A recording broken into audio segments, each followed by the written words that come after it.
and it's something that a lot of people have been thinking about for a long time, especially in our group, because it's something that's always talked about. So, like I previously mentioned, hopefully now we can put the nail in the coffin and just put it to sleep, right? So, Right, right. It is not even a controversial topic. I mean, it has become a controversial topic. It is not a controversial topic.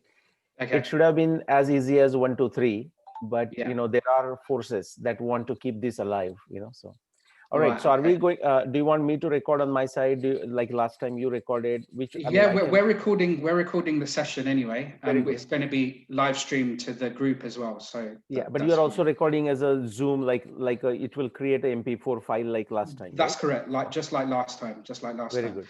Perfect. So I've got a number of questions for you that I've got written down. So Mhm. we can start by just kind of going straight into it, if you Sure. like, if you Sure, prefer. sure. I mean, yeah, and then you can add yours. You can add like a follow-up questions as they come to you. Okay. Yeah, yeah, that's no problem. That's exactly what we did last time. So we can just stick Exactly. to the same formula. That would be Yes, yes. excellent. We'll keep it very conversational. Okay. Yeah, yeah. Don't know if I should do a kind of short introduction on yourself, because I think everyone knows who you are by now, and if they don't, then I don't know what planet they've been living on. But just to kind of give a brief introduction on Nilesh G himself. So Nilesh G is a leading Indologist in the field. He's done a lot of work with regards to proving the how can I say, the historical evidence of Ramayana and Mahabharata.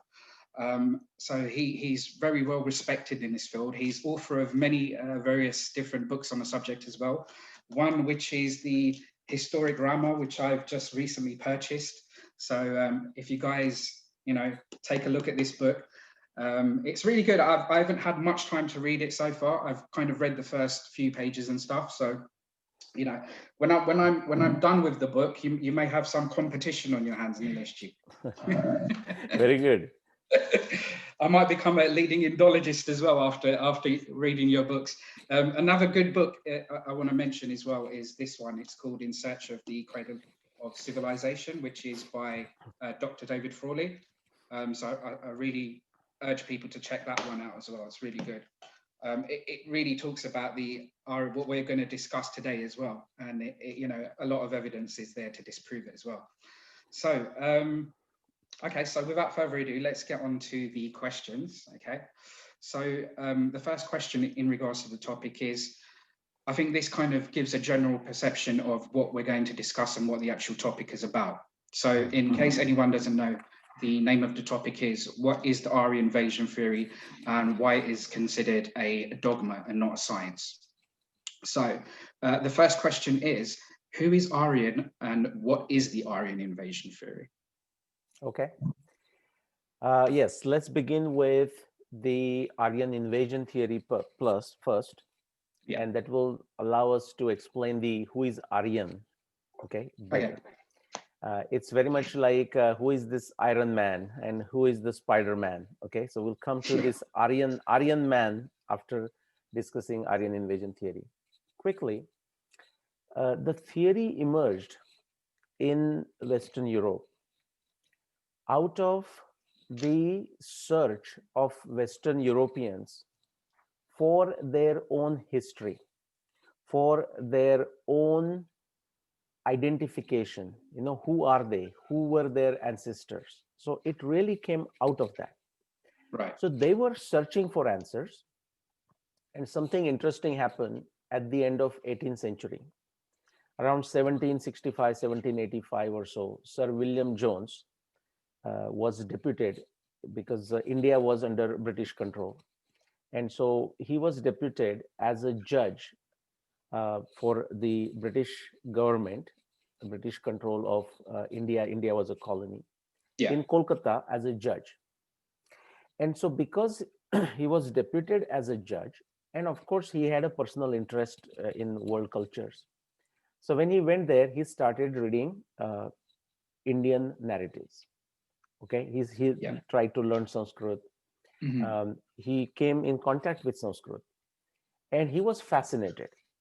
One thing he was reading was the Dharma Shastra, because the Dharma Shastra is what he wanted to read so that as a judge he can give proper judgment to the Hindu subjects. Okay. And the Dharma Shastra would be equivalent of the legal code, you can say, Yeah, at least yeah. in his mind. Okay, they're not the exact comparables, but still directionally correct. And that surprised him because when he was introduced to Sanskrit, he was fascinated. In fact, he has many quotes. I will not give you that quotes, but because I don't remember by heart. But he was so fascinated. He said, this Sanskrit is so much better than Greek or Latin or any other languages that he knew. And he actually knew a few languages. And with that began this moment where they came in contact with Sanskrit. They came in contact with Sanskrit grammar through Panini and Neruptas and others. And that allowed them, this is the end of 18th century, that allowed them to see the connections of European languages with each other. They knew, intuitively they felt that there are connections between the European languages, but they did not know why, or they did not know how to methodically connect. Guess what? Panini, like thousands of miles away from Western Europe, a text written in Sanskrit about the Sanskrit grammar gave them the basis to connect the languages of Europe, Western Europe. Right. What a fascinating discovery for them. And since they were looking for their roots, who they came from, and so on. Now they say, okay, here is something that allows us to connect that. So initially, there was a lot of excitement and even affection for India, affection in a slightly different way. That you will see that's called Germanic Romance period or European Romance period, you can talk about it, where they actually held the view that therefore Sanskrit is the mother of all languages and the languages sprouted from Sanskrit. So that actually went on for a certain time. That's why there was a huge interest among Europeans, not just British, French, German, everyone, okay, to learn Sanskrit, and a lot of literature was translated, including Kalidasa's work and many other works, Surya Siddhanta, everything they can have their hands on. But now fast forward to our Aryan invasion theory. So initially it was the Sanskrit and that was the origin and so on. But then the British colonial interest and of course the racist interest, the racial interest too, they took over and they started thinking, but wait a minute. So these dark brownies are our ancestors and they have more sophisticated stuff than us. And that sophisticated stuff came to us. I mean, we are like the recipient of it. That cannot be it. Okay, this is just a thought process, the speculation. From that emerged two things. One is the Aryan invasion theory, because they couldn't imagine these darker skinned Indians can invent this wonderful stuff and then give it to the rest of the world. British imperialism at its finest. British right? imperialism, and also the racism. The racism also played a card. But also think of it, initially it did not, because they were so much focused on identifying their roots that they were so excited they found an answer. So it didn't matter where the answer came from. But with time and the resistance may be coming internally, now the racism and colonial interest took over. And so the Aryan invasion theory came into the being. According to that theory, that there must be some Aryan land, and I'll come to Aryan in a minute, where there was this utopian civilization going on, okay, and they had the perfect language and everything, and from there the people dispersed in different direction. By the way, that's not any different than the theory of race that came with the German guy. I'm not remembering the name right now. And he said, the perfection was in the Garden of Eden, again, the biblical narrative. And from there, as you go away from the Garden of Eden, then the things got worse in all direction. By the way, do you know where they imagined the Garden of Eden? I mean, they thought of all different places, but the place was actually the one at one time they thought Iran. Yeah, in the Middle East. And which is very much a Bharatvarsha at that time. You think of it. I mean, going back thousands of years. Okay. So one of these group, the other groups, they have lost the connection with this Aryan, but one of the group that also came to India from this original utopian Aryan land. Okay. And that's why they brought with them the original language, which with some modification and contamination, some contamination became Sanskrit. Right. Why was this done? To give Sanskrit, instead of a mother language, to make it at least a sister language and preferably a daughter language of that original ideal language. And that original ideal language, just like this whole fakery of Aryan invasion, they had to create a fake language. Like you hear in the Games of Thrones and all that, they created one language just for that serial or something. Yeah. They have to create this fake language. That language goes by the name PIE, Pi, Proto-Indo-European, European. because that Yeah. way they could put something above Sanskrit, before Sanskrit. Okay. Right. And guess what? If you remove the Sanskrit out of Proto-Indo-European, there is no Proto-Indo-European. You cannot build a PIE language if you remove the Sanskrit and Sanskrit grammar. Okay. Right. So Okay. they had to create this too. Now, last quickly question: the Aryan. Where did they get this word Aryan? Actually, they found that in the ancient Indian narratives. The Yeah. word is used Arya. It means noble. Okay, a person with virtues. Yeah. He or she, doesn't matter. Yeah. And so it is used in that sense, like a gentleman, we would call, or Sure. something Yeah. like this. A virtuous person, virtuous behavior. But like many words that they had no proper way of translating or even writing, just like yogi. If you see the old books, that is translated, written as yogin, like with a anuswar, because Indians old system also had a anuswar many times. So they took that anuswar as an N. Okay, there was no anuswar on the Arya, but just like British destroyed many names, like Mumbai become Bombay, and so many others. Um, Kanpur, you sometimes you read the way British write Kanpur, and you say which city they are talking in India, like a Kanpur or something like this. In the Yeah. same fashion, they took the word Arya and it turned it into Aryan. Now, the one that was meant to be simply as an adjective, they turned that into a racial stock. Long answer, but I thought I'll just start the initial No. No. No. basis Yeah. on the Of right course. foundations. Yeah. Yeah. Yeah. Do you think with what you just said as well with Arya, and there's the other word, which is, I believe it's dasyu, and I believe that dasyu was interpreted as slave. So what they did was they tried to project this image of the words belonging to a particular race of people, whereas the Arya were the nomadic tribe of white people that came from outside of India, and the Dasyu were the indigenous brown people of India. And there was some racial conflict between the Aryans and the Dasyu, and the Aryans overcame the indigenous people of India and made them slaves, and that's where you find that word Dasyu. But the actual word Dasyu actually means servant, is not actual slave. Is that correct, right? And when we, just like you said, Arya actually means noble. Dasya means like servant, not in, as we say, Das. People have Das as servant of God, right? Yeah. In Well, right, in the sense that's how they interpreted. Yeah. Okay. So now what happens once, say, this is the very unscientific way of doing research. Okay.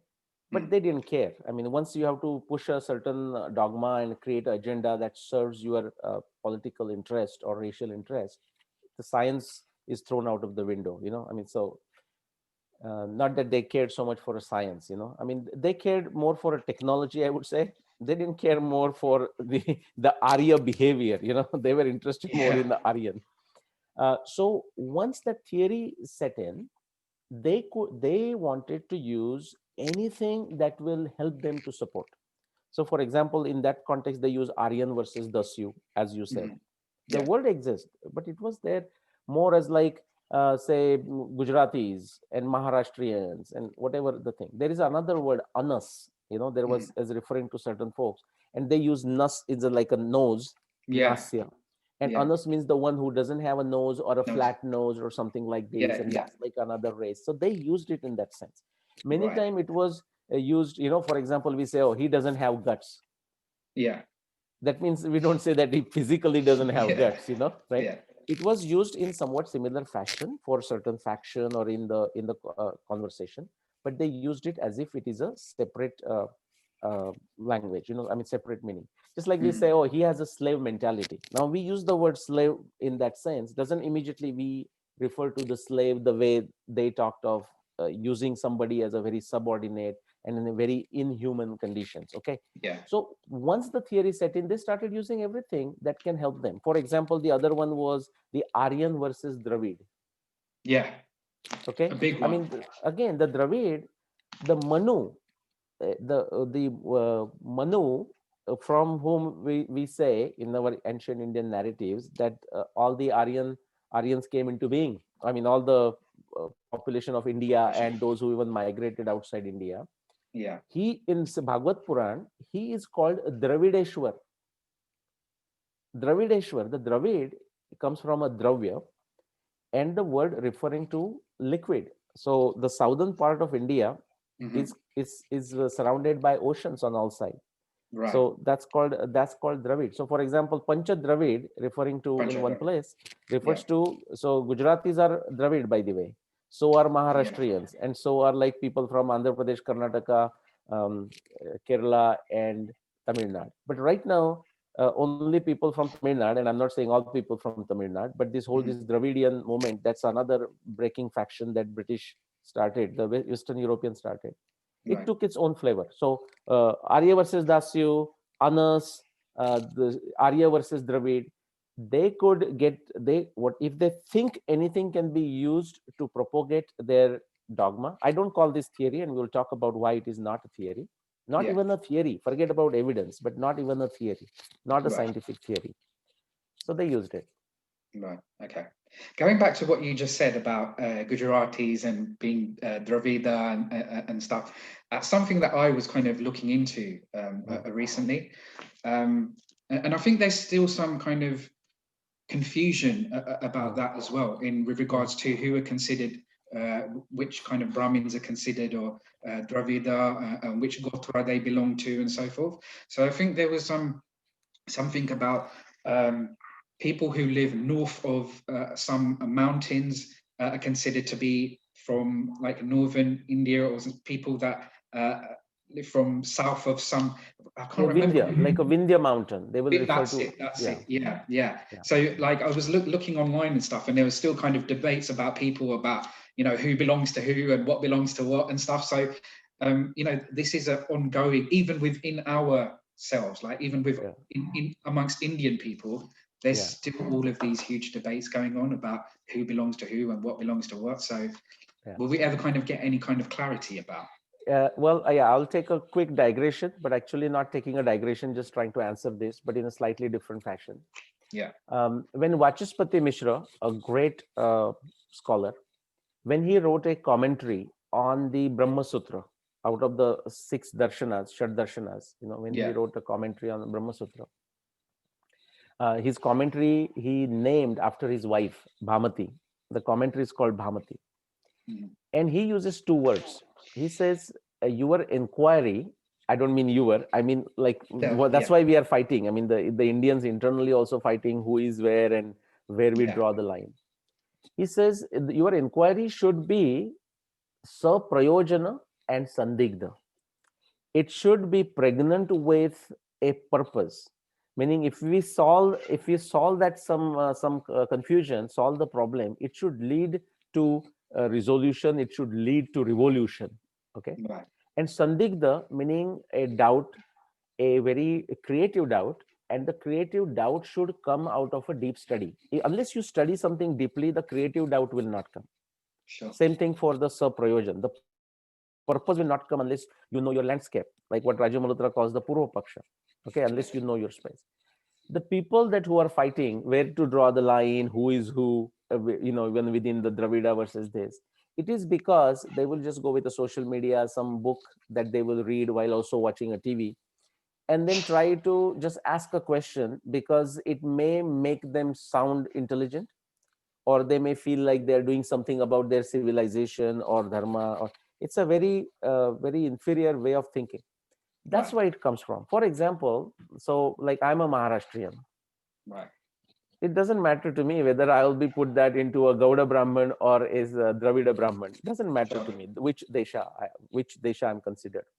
Jokingly, I will say during my college days in India, Like I'm from Maharashtra, and just like this fun discussions happens. Like, with the school I went to, there were students from all over India, like my engineering school, and some discussions will go on, and say people from northern India, suppose they want to talk about southern Indians in a sort of bad way, just for some fight, maybe cricket match, as simple as that, whatever. Right. And they will say, oh yeah, he behaves like that. Suppose they are talking about me, they will say, yeah, because he's a South Indian man, what do you expect? Yeah. Now South Indians want to talk about me, they used to put me as a North Indian. Right. Maharashtra being kind of in the central province. I'm Yeah. using this jokingly, but also I'm using it because, people, if you wear a certain color glasses, then you want to see, you end up seeing everything through those glasses. Yeah. So this is a very minor issue. People have, anytime someone asks a question, we have to almost ask them, okay, so if we answer this, if we resolve this, what problem does it solve? And if there is no answer, it's not even worth answering that question. Sure. So this discussion, so where is a Vindhya Parvat, or whether this, no, there is a very good explanation if people go to the original reference. There is a Pancha Dravida and Pancha Gauda. That's how the description is. And that's not exactly Dravida, in the sense Orissa and Bengal also has an ocean, but still they put themselves in some other category. We do these classifications all the time. Like say, talk of United Kingdom. Where exactly would you draw the line, horizontal line, and say, oh, north of that is a northern UK and south of that is a southern UK? It's a bit fluid thing. Yeah. Okay, that's great. So next question is, theories are proposed to solve an existing problem, obviously. Now, what problem were they trying to solve? Okay, so that is correct, that you propose a theory because the existing theory is not answering the question that we want answered. Okay, that is true everywhere. Now, the question they were trying to answer was simply, they were trying to find out who they were or who they are. Like if you see, you are in London, you will see, going backward now, going 1,000 years and whatnot. But the certain individual British will take pride that he has Norman blood in his veins. So they're trying to connect with someone. Or within United Kingdom, you will also see people looking at each other. Like Scottish will be seen in a different way by the British, and so on and so forth. Sure. That happens everywhere. That happens in every country, and so on. Similarly, they were trying to make a sense of who they were. And everyone needs a foundation. Either they need a dharma foundation, if not a religious foundation, some ism, some identification. And this theory came out of that. As I said, Europeans were trying to find their roots, and they were not being successful. Initially, when they were in a survival mode, see, it's like the Maslow's triangle, Abraham Maslow's triangle. By the way, that comes from Bhagavad Gita, okay, in a very reductionist fashion, but that's not a subject today. But you talk at the basis, the roti, kapda, makan, anna, vastra, nivara, like food, shelter, clothing.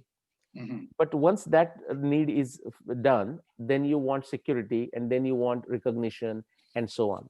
So when Europeans finally were conquering the lands outside their area, they had many colonies. Now the money was coming, people were getting rich. That's when people start thinking of other things, philosophical things. And as a part of inquiry, they were not getting the answer. And out of that, they landed, as I said at the beginning, on a Sanskrit that tend to solve their problems. But it also created problems because now the brown, darker people were the original civilizers, and they couldn't accept that. So to fix that problem, they came up with Aryan invasion theory. Okay.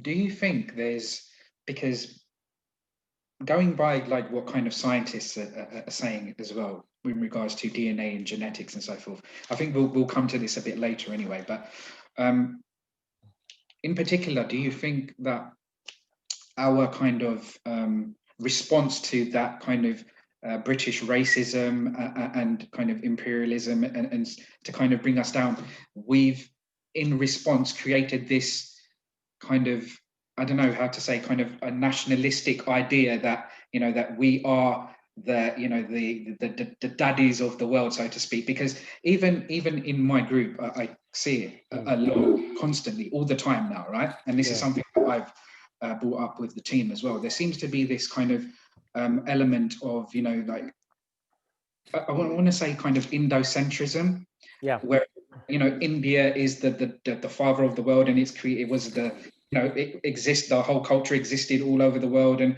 I think a lot of false information gets kind of provided this way, and I see that's a growing trend, and I don't know whether it's because of this nationalist idea or where it's coming from, but I tend to find it with Black people as well, because I have a lot of Black friends.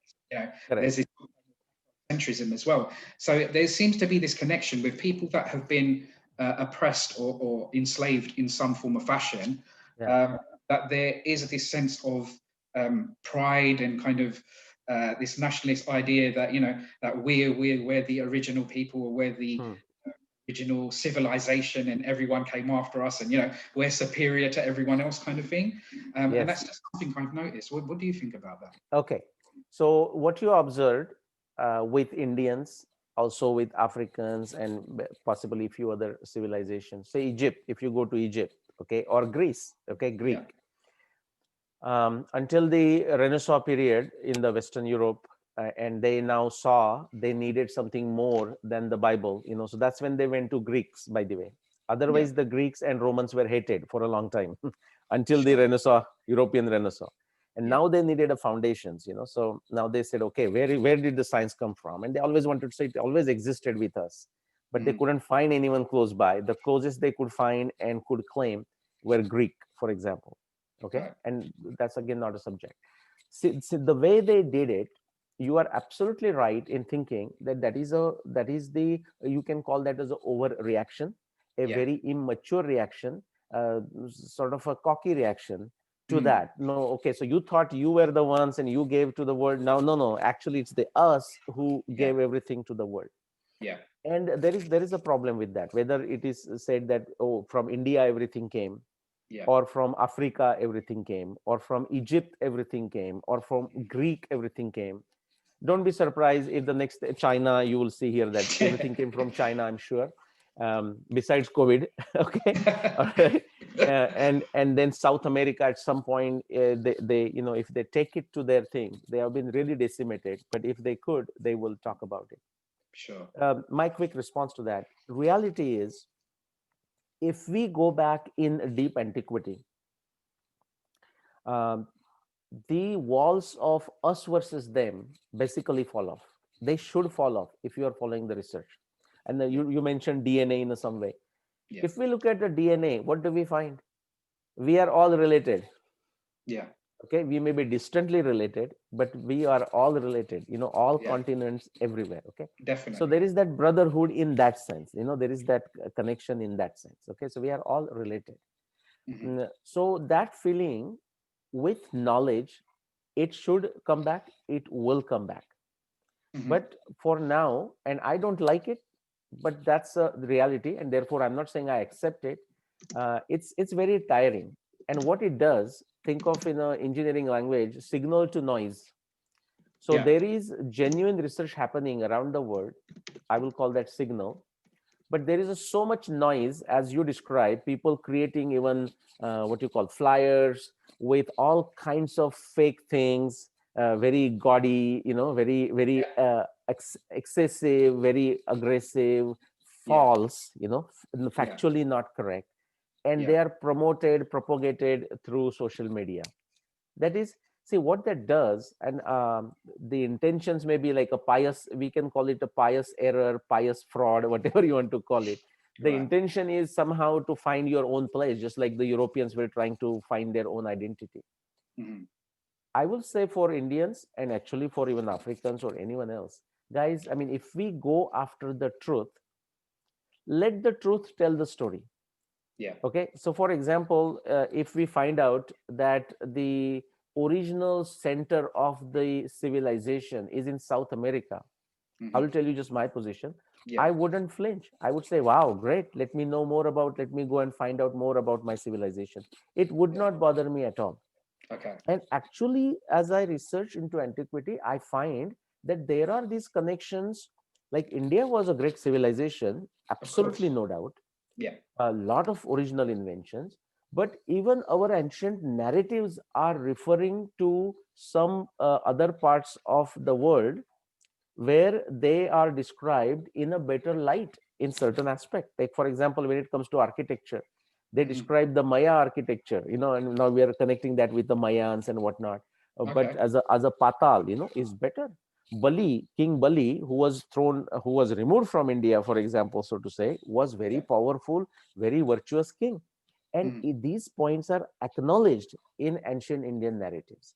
But Oh, we have to start doing the tapasya, start reading them in the right context. We are not doing that. We are spending too much time on social media and just reading what you call the pop knowledge, just like a pop culture.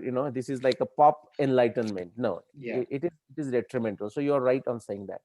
Right. Okay. Thank you.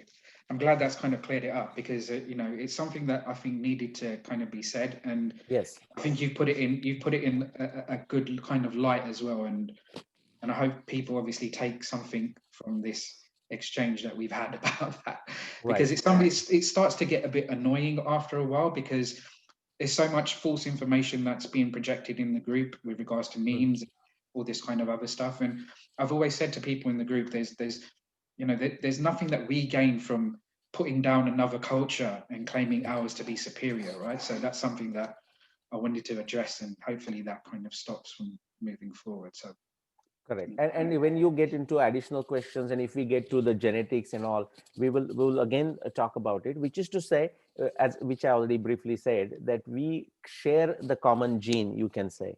yeah, most And definitely. so what if somebody tells us now suddenly that oh, that's your distant cousin. Yeah, Why were you putting that person down? So this is about correcting the history of humanity. This is not about putting somebody down. down. And Yeah, people in other countries, cultures are realizing it. I mean, I have a British friend, like a red blood British, we can say, and red blood Americans, to use the term. yeah. They study this, they are fascinated, they accept it. Hmm. Okay, our Indians have a problem, you know Yeah, accepting it. Yeah, yeah. anyways, that's, yeah. I've noticed there's a lot of Western people that are very kind of embroiled in Indian culture and Indian lifestyle and stuff, and it seems like there's a kind of reverse role play going on, whereas people in Western countries are adopting to Indian culture, and Mm. people in India are kind of adopting to a Western culture. So at the moment, especially within the younger generation, is something that I've noticed in India.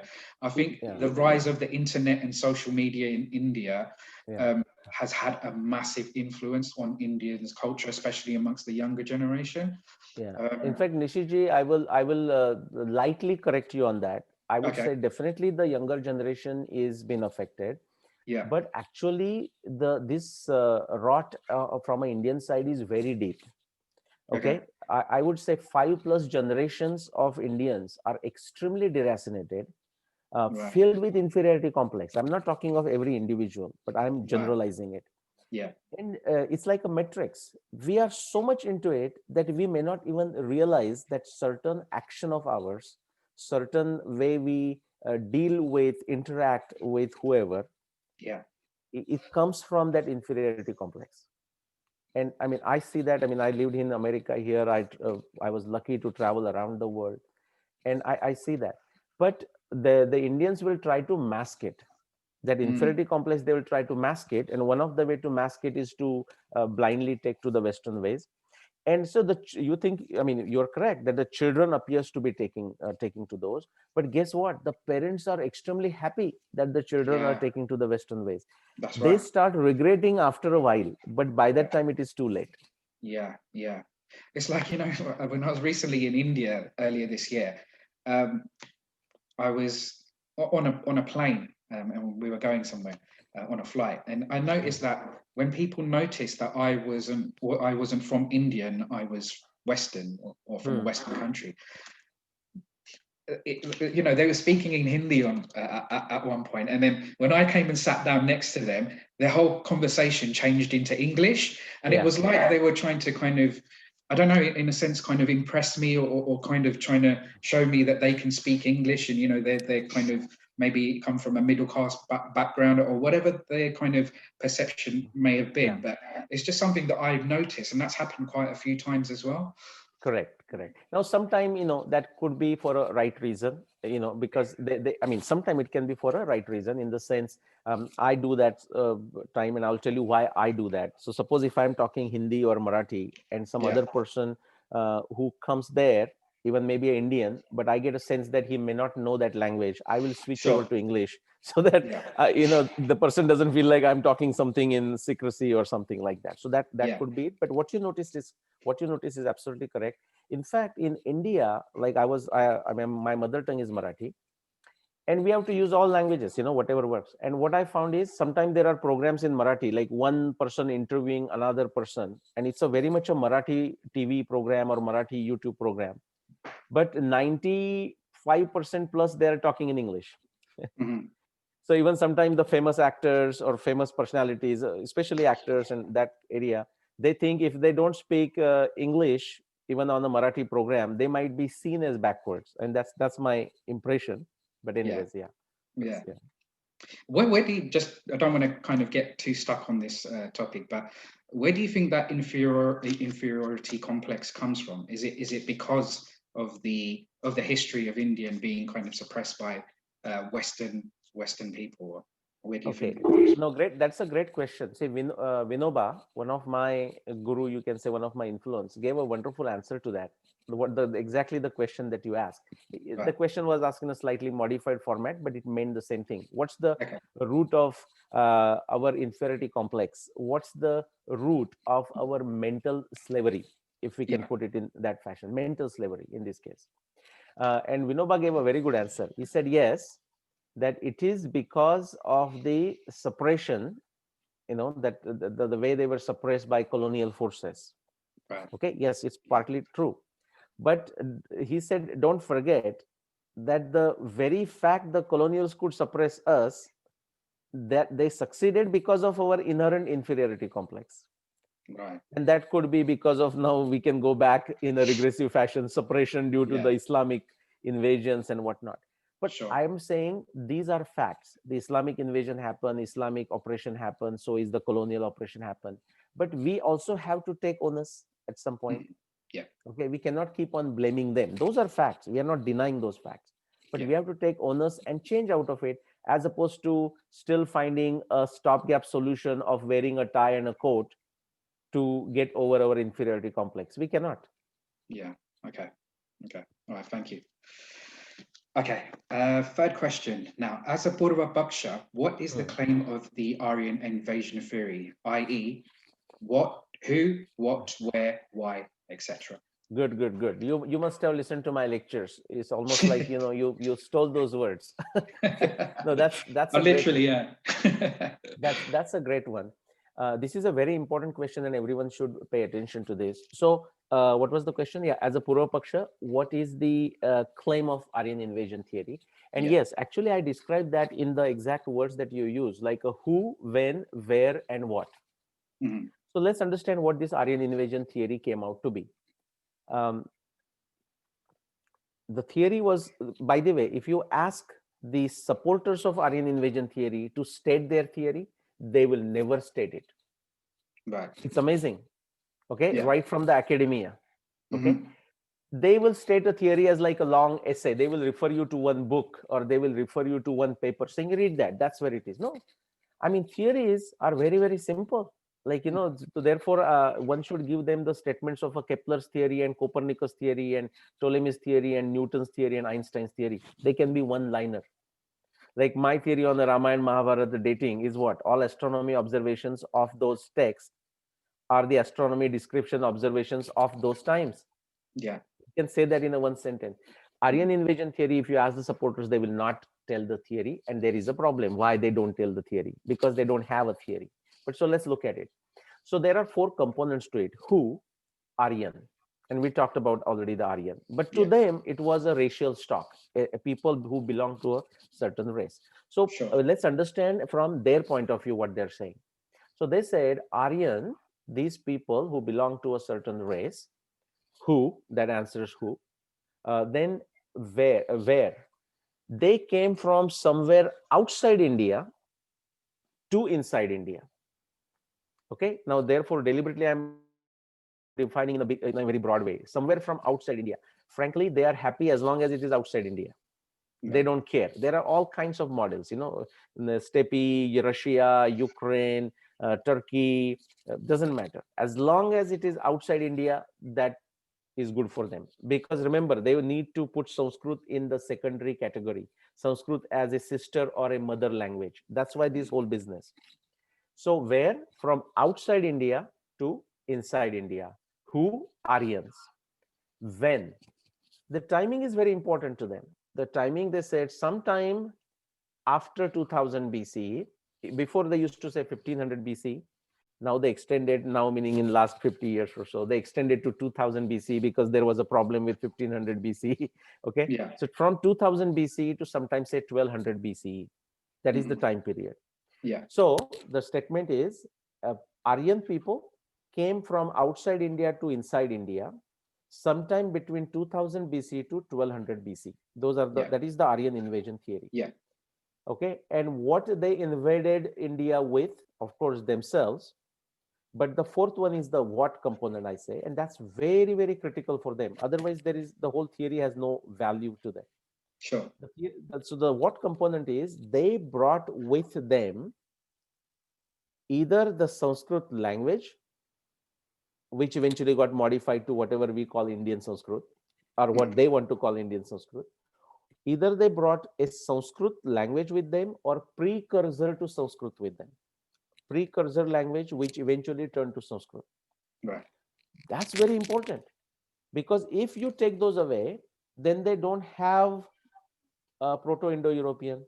They don't have the word Aryan. The word Arya, Aryan is their misspelling, but the word Arya as a noble, not as a race, simply does not exist. There is no evidence of the word Arya outside continental India, the Bharatavarsha, which will also include all the way from Iran, Iraq, that area. People don't realize that. Northern parts of Turkmenistan, Tajikistan, and some of those areas. Yeah. Western part of China, Tibet, okay, Myanmar, current Sri Lanka, Thailand. This is all India. Pakistan, Afghanistan. That's all India. So if you take this Sanskrit away, they don't have a basis. Therefore, Sanskrit has to be treated in this theory as at least a sister language or a daughter language. And therefore, this whole jugad, as they will say it in Hindi, that's the theory. So Aryan, some people of racial stock Aryan came from somewhere outside India to inside India, sometime between 2000 BC to 1200 BC. And with them, they brought either Sanskrit or precursor to Sanskrit. That is Aryan invasion theory, as they understood it. No proponent of AIT will disagree with this definition. Right. If he or she disagrees, instantaneously Aryan invasion theory falls off, even in their eyes. It is meaningless. Yeah. Yeah. Even to them. Yeah. So, with regards to the what they describe as the Indo-European languages, which came from maybe outside of India originally, and then became the Sanskrit language. So, would you say that the whole Vedic culture and the Sanskrit language is definitely indigenous to India and was not influenced by any outside sources? Because sometimes what people say is that what we have now as Indian culture is a combination of the so-called the Aryan people who came from outside of India and the kind of indigenous culture of India, which is kind of the ancient ancestral South Indian culture that was existing at the time. What do you think about that? Okay. Yeah. So first thing, South India or South Asia is the word coined, is very much like has the flavor of Aryan invasion theory. So we I mean, in our discussion, we have to almost get rid of that word, or every time we should call it out and say, what the hell is South Asia? Right. It essentially they are referring to Indian subcontinent, Bharata Varsha. Yeah. The ancient Bharat Varsha is what they call South Asia. Hmm. And why do they call that? So that there are folks who even have a much more inferiority complex than Indians. Do you know them? Who would those Folks of be? Pakistan. Okay, Oh, right. Oh, yeah. to Wow. make them comfortable. Okay, this is the word South Asian. Okay, the Right. South Asian has no word. South Asia, if you talk about it, when you have to define what the Asia is. Okay, so that's another issue. Sure. Sorry, so what was your question? I forgot. So what was the point Yeah. you So asked? the Vedic culture and Sanskrit language Huh. in regards to the Indo-European languages. Yeah. Also, And was there an influence? Was there an yeah, influence? yeah. And okay, so let's talk with the influence. Definitely, in any culture, if it's interacting with other cultures, there Hmm. will be influence. Sure. Okay, and in that sense, absolutely yes. Okay, see, if depending on once we decide a certain time, like say 5,000 years ago, 10,000, 15,000, 20,000, whatever that number is, and Yeah. if that time other cultures existed around the world, and if they were interacting, there will be an influence. Okay, Hmm. that's simply given. But then the first part of the question that you asked, so do I think, or do we have a evidence that to think that the Rigveda, the Rigvedic Sanskrit, the other ancient narratives, and the language used there, or the culture, civilization, art, science, technology that is described in them, is it Indian in origin? The answer Yeah. is yes. And it's not an emotional answer. The answer is Okay. based on the evidence. And one can, I mean, this is open to critique, this particular claim by anyone around the world, from a Nobel laureate to the Indology professors, sitting in a small corner of famous university. It doesn't Right. doesn't matter. um, but let's ask the question the other way, which is to say, the elements, these claims that are made for a pi, the Proto-Indo-European language, or Aryan invasion, or the Mhm. word Aryan, or the claim that they brought the Sanskrit or a precursor to Sanskrit. Okay, and there I want to invoke a wonderful personality, a famous personality from UK, who passed away recently, Christopher Yeah. Hitchens. Okay, the Yeah. the famous atheist. See, Yeah. people are fearful of atheist. The Hindu dharma is never fearful of atheist. Yeah. Atheist has a perfect honorable place on And the him. Hindu dharma table. Yeah, Okay, of course, so definitely. right, very brilliant man, brilliant man. And so his there is a razor, I mean, a metaphor that goes after his name, Hitchens razor, and I love to educate people on that and quote that. It's called Hitchens razor after his name, which says a claim made without evidence Hmm. can be dismissed without evidence. Right. Okay, and Yeah. that stands true for Aryan, stands true for Aryan invasion theory, that stands true for pi, Proto-Indo-European, and that stands true for the claim that this so-called Aryan who didn't exist, but they came from somewhere and they brought Sanskrit or precursor to Sanskrit. Hmm. Absolutely no evidence. Now, if somebody brings the evidence, hey, I'm ready to consider it. But if the evidence doesn't exist, why this nonsense? Mm. Yeah. Okay. Okay. What about if we replace the word, because Hmm. invasion implies that that people came from outside and they conquered the indigenous population and took over. If Yeah. we replace the word invasion with Yeah. migration, Yes. um, does that make any difference? Because I feel like that um, people that say used to believe in the Correct. invasion theory or whatever, Yes. they were mostly the British Yeah. and Westerners, right? But what we have now is if scientists from India actually Correct. saying as well that there was a migration, that Hmm. there were actually three different types of migrations into India. Hmm. So one is obviously the out of Africa Hmm. population that came to India around 65,000 years ago. Yeah. Then we have the Iranian agriculturists, and then we have the steppe, which you mentioned as well, the Steppy. Yeah. people who Yeah. came from like Afghanistan, Yeah. possibly around the 1500 to 2000 BC period. Right.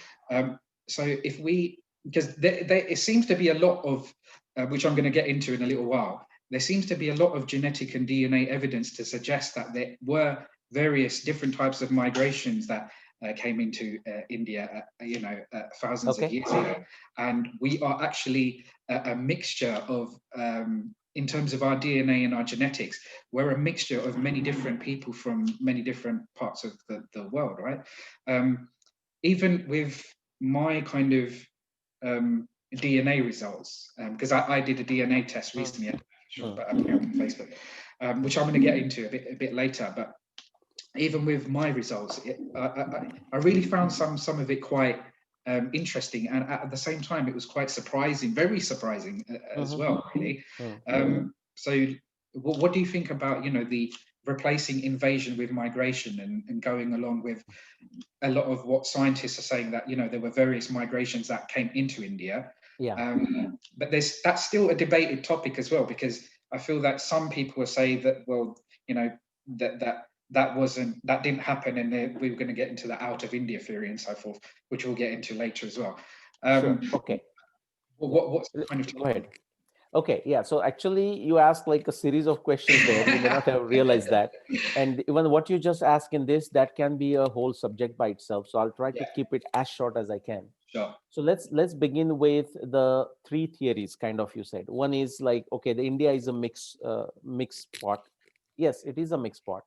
Yeah. And India comes out as a mixed pot because there is this mixing happening for a very long time. Of course. Okay, so we accept that. I mean, that's a fact. Forget whether somebody accepts it or not. The evidence is there. Yeah.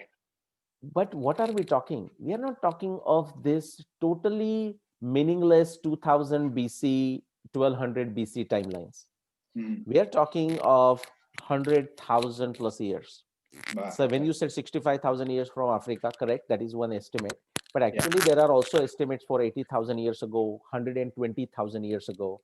And frankly, even people saying we don't know exactly, it can even go back. For example, okay, so that's one. So Africa connection with India, yes, it is there. Okay. Just on that point, before I get to two other theories, I should also mention that more and more evidence is emerging from all around the world. It is still emerging. I'm using the word carefully.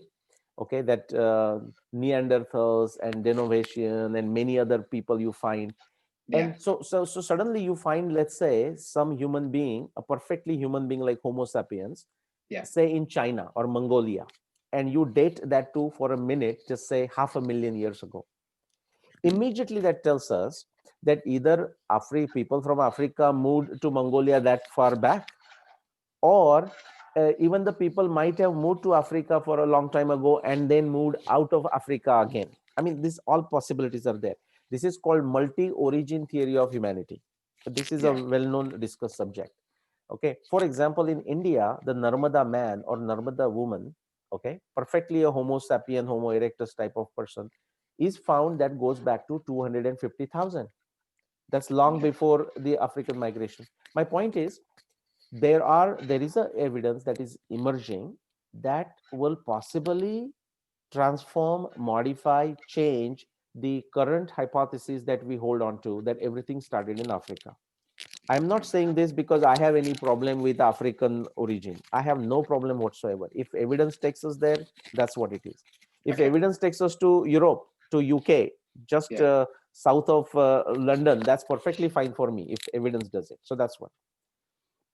Let's go to the second one, the Iranian or Levant migration of farmers from Turkey to India. Okay. It is a pure nonsense. Now, I know it came from famous places like Cambridge. Okay, I'm aware of that research. There is no evidence. It was just a pure hypothesis. We can use Hitchens' razor to say a claim made without evidence can be dismissed without evidence.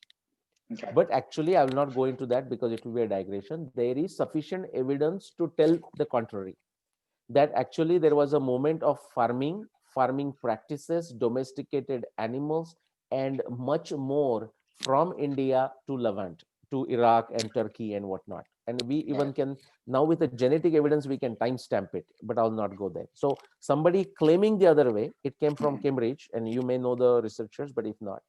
No, there is no substance. Now, I'm not blaming that person. The person must be trying to make sense of whatever data is available at that point. The problem with academics comes when, even in the light of evidence facing right in their face, they, many of them, just not academics, people in general, policymakers, whatnot, politicians, in public intellectuals, they refuse to give away the theory that now they consider dear. That is the problem. Okay, let's go to quickly third one. The steppe. There is that is also, let's use the Hitchens razor to make it short. There is no evidence whatsoever for that claim, so we can dismiss it. Okay. And as far as the mixture, yes, because if India is over the years is dealing with other civilizations, I mean, you go somewhere, you like somebody there, you may marry that person and come back after some years, you may come back, and that has happened around the world. And that's why, I mean, if you get into your DNA profile, you will find. So you have you did you say that you have done your DNA profile? Yeah. Okay, So then before even you tell, I want to guess, and I would love to be wrong. I mean, it's not like I have a crystal ball here that tells me. But suppose, now, what part of India your parents belong to originally? okay, so I'll give you a brief description of No, but don't tell me the origin, what the DNA report says. No, I won't tell you the DNA. Okay, But go I'll ahead. tell you, like, so my family from Gujarat, so Gujarati, yeah. Initially, I think because I come from a Brahmin background. I don't call myself a Brahmin because I'm not qualified to do so, but I come from a Brahmin background, and my family originally, I think they came from what I know, was from the Kutch area, and like Rajasthan and so forth, from northern India. Right. And then, No, like, but let me stop you there. I'm going to make a prediction okay. for you, and then we can check the prediction. Yeah. When you did your DNA profile, and the way the DNA tests are done, because using their database, that's how they try to match yours. And if they told you your ancestors, say, came from Iran or Turkmenistan or somewhere there, around the Caspian Sea, I wouldn't be surprised at all. Okay. Yeah. Yeah, Well, go on. I was going to get to that, but what I wanted to say is that maybe I can lead on to this a bit later. But Brahmins obviously belong to a Gotra from the 7 Saptarishis, right? So this is what I recently found out, is that. Let me predict your Gotra. How's that? And then you tell me if I'm wrong. I'll predict my Gotra. Yeah. You want to? Okay, yeah, go ahead. Yes. Like Bhrigu or Bharadwaj? Yeah, Bharadwaj, yeah. And for you the did see that on Facebook, did you? Because I posted it. No. Actually, right, okay. No, I didn't. No, and for the viewers, I'm saying, just for a fun. This wasn't like a pre-decided anything No. And then when you finally, if we get a chance, we'll go into I'll tell you where it comes from. I mean, why I can say this, and it could have been wrong for all it matters. Okay. This could have been wrong. Yeah, go ahead. Yeah. So so come from, like you said, from Bharadwaj and so forth. Now, with regards to the whole kind of DNA and genetics and stuff, so my ancestry DNA came back as 79% Northern India, and then 21% was Central Asian. So I was quite surprised to see that, the Central Asian. But what I realized is that the Northern Indians carry a lot of steppe ancestry, is what scientists tell us, right? Because of the DNA and genetics and so forth. Yeah. So we'll by the way talk about it, because that's not always the right interpretation, but we'll talk about it. All right. Okay. So what I've noticed as well is that people that come from the Brahmin, like Gotra or whatever, caste or whatever, they seem to have a higher amount of steppe ancestry that goes back to Western Eurasia and Central Asia and so forth. So, I think years ago, this brought up the whole kind of debate about whether Brahmins belong to India or they don't, or whether they're related to people outside of Europe and related to Europe and so forth, and whether the Vedic culture actually came from outside, or whether it was accumulated from India and so forth. So let me quickly ask you something on the DNA, okay? And I'll predict it, kind of thing too.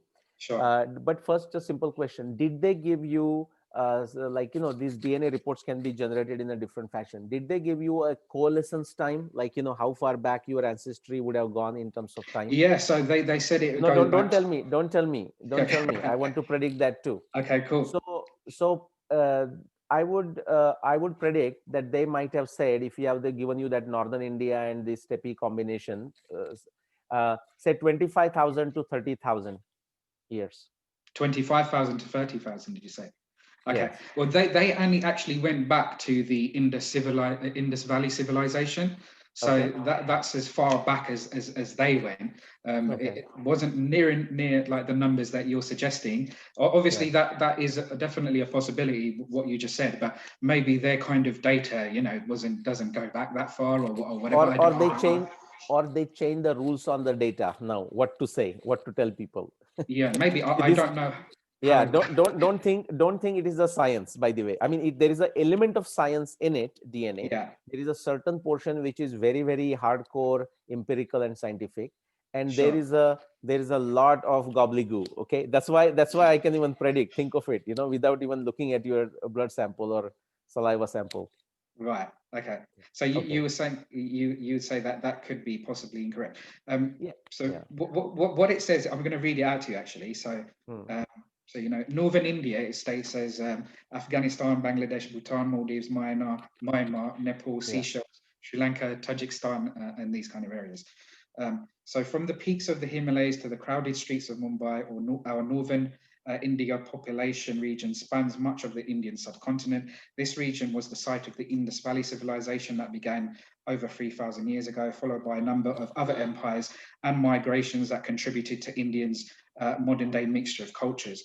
Although Hindus form the religious majority, this region is also home to Muslims, Sikhs, Parsis, and Jains, and it is known for a host of cultural contributions from ancient Sanskrit classics to Bollywood films. So that's not a very kind of a scientific answer of the ancient civilization or whatever. But yeah, it does say Northern India 79%, Central Asia South 21%. Yeah. And It goes Central into Asia South, do they refer the countries? Like I think you read a country, right? Uzbekistan or something? Yeah, so Central Asia South, it says Afghanistan, Yeah. also found Afghanistan, Pakistan, also found in India, Oman, Qatar, Tajikistan, and Uzbekistan. Tajikistan, Uzbekistan. Good. Okay. Yeah. Yeah. So it says between the foothills of the Himalayas and the Arabian Sea lies our Central Asia South region, which Yeah. includes much of Afghanistan and Pakistan. An important crossroads for Asian civilization, the Silk Road's Khyber Pass is located on the Afghan-Pakistani border. The Sure. region's modern-day culture was shaped by the Arabic Persian civilization, Yeah. who arrived approximately 1,000 years ago, Correct. beginning its rich literary heritage. Yeah. Today, Yeah. No, that is all. I mean, we can stop that. That all stuff is to make you feel good that you spend all that money. How much money did you spend to get this? I don't want to say. I don't want to say now. Okay, but see it now, was, it was yeah, literally like without, 70 yeah, go pounds ahead. I spent. 60 to 70. Okay, 60 60, pounds. Okay, I 60 could have pounds. done. Sorry, yeah, 60 Yeah, pounds. yeah. Without the lab test, I would have done this for you for 11 pounds. You know. Okay. No, again, I'm not discouraging people from doing it. In fact, I encourage people they should do it. I have not done mine. I'm very eager to do it. Very Yeah, exciting. But I know what is going to come out. In yeah. fact, before I do it, I will actually write my prediction and I will publish it on a Facebook or some blog or something. Then I will send my sample to them for this. Okay. Okay. Might do in some fashion or send it to you to keep say, hey, here I already published it. Okay. Okay. So let's quickly interpret that one portion of the northern India and the Central Asia. Yeah. The Central Asia countries that even they talked about here is Uzbekistan, and I Yeah. forgot the Turkmenistan or something. And if they're talking Africa, Tajikistan. yeah, Yeah. Africa, and now Oman. Yes, had a perfect connection with India. The many Indians had settled in Oman for a long time. But just as geography, if you just remove Oman, every other country that you read during that description, do you know what it is? It's a Bharatvarsha. Right. Now that we have lost so much land as a part of Yeah. the civilization, it doesn't occur to us.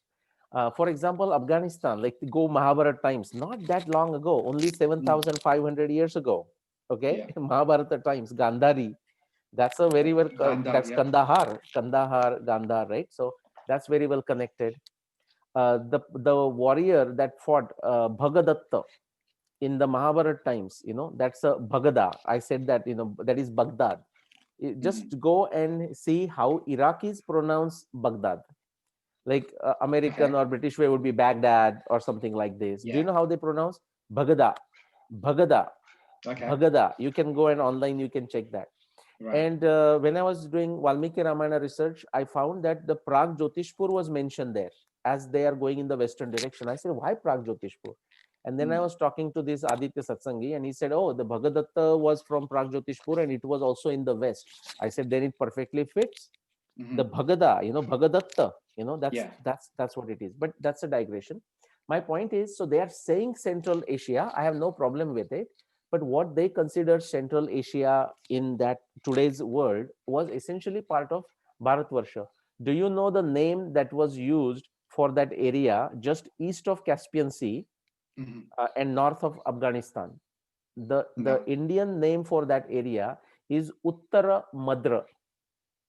Okay. And if you go further east, like Mm. towards Alimati, and I'm trying to Bishak, some places like that, and Shenzhen, some province, western province of China, that Yeah. area was called uh, Uttara Kuru. It was so Arjun used to go to get the taxes from that area 7,500 years ago.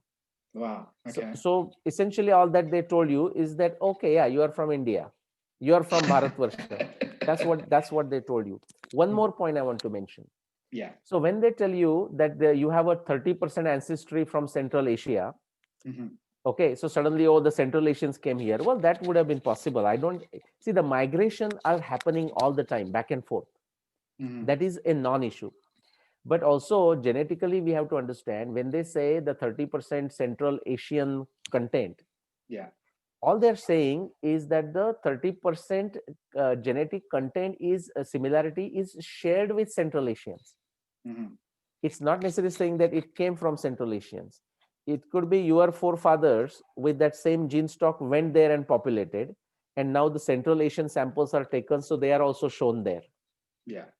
you Mm. you, you make that correct, you make Yeah. understand that, right? Yeah. Yeah. So Yeah. it's not like necessarily saying therefore they have to come. A Central Asian may not have to come, somebody, a group of Indians like Fiji, think of it, people, there are many Indians in Fiji. Yeah. Okay, so now you take a samples, the Fiji also matches, like so many Gujaratis are there in Fiji, by the way. Mhm. So if they look at the Fiji sample and if they would have compared, okay, with yours, they should have also said, by the way, 20% with the steppe, instead of 80% North Indian, they should have said 60% North Indians and 20% with Fijians. Right. Okay. Okay, because Yeah. of those samples. Why Yeah. do they not say Fijians? Because see, even this is also still agenda driven thing, even this genetic makeup, because there is no theory of Fijians invading India.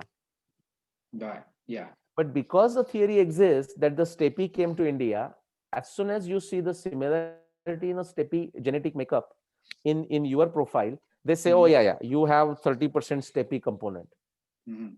In fact, what you are saying is that tells me that my forefathers also went to steppe area. Nice. Mm. Right. So there are a lot of interpretations. Anyways, let's move on to the next one. Yeah. Okay. One quick thing I want to just Sure, want sure. to add on Yeah. with onto this as well. So there's another site which you can add your DNA results into, and Yeah. it's called GEDmatch, and I think it's an Mhm. American site, right? Hmm. So this brings a more kind of specific genetic kind of a map from where you belong to, Hmm. and it uses various different genetic calculators. There's one Yes. on there which Indians and people from the South Asian continent uses, called Harappa World.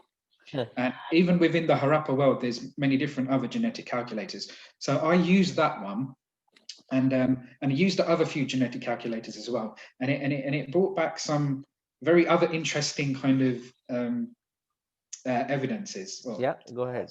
Share those, please. on this one, it says one of them is, I think this was maybe the Harappa one. So it shows me as Indian 40.25%. Mhm. Yeah.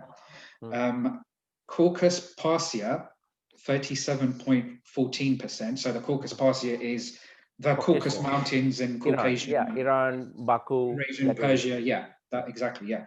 Middle East is 3.3%. Yeah. South and Western European is 2.37%. Melanesian, 0.9%. North and Eastern European is 10.81%. Arctic, Amerind, 2%. East Asian, and it goes on and on. So that was kind of interesting as well. Then there's another one which shows as West Asian being 32.05%.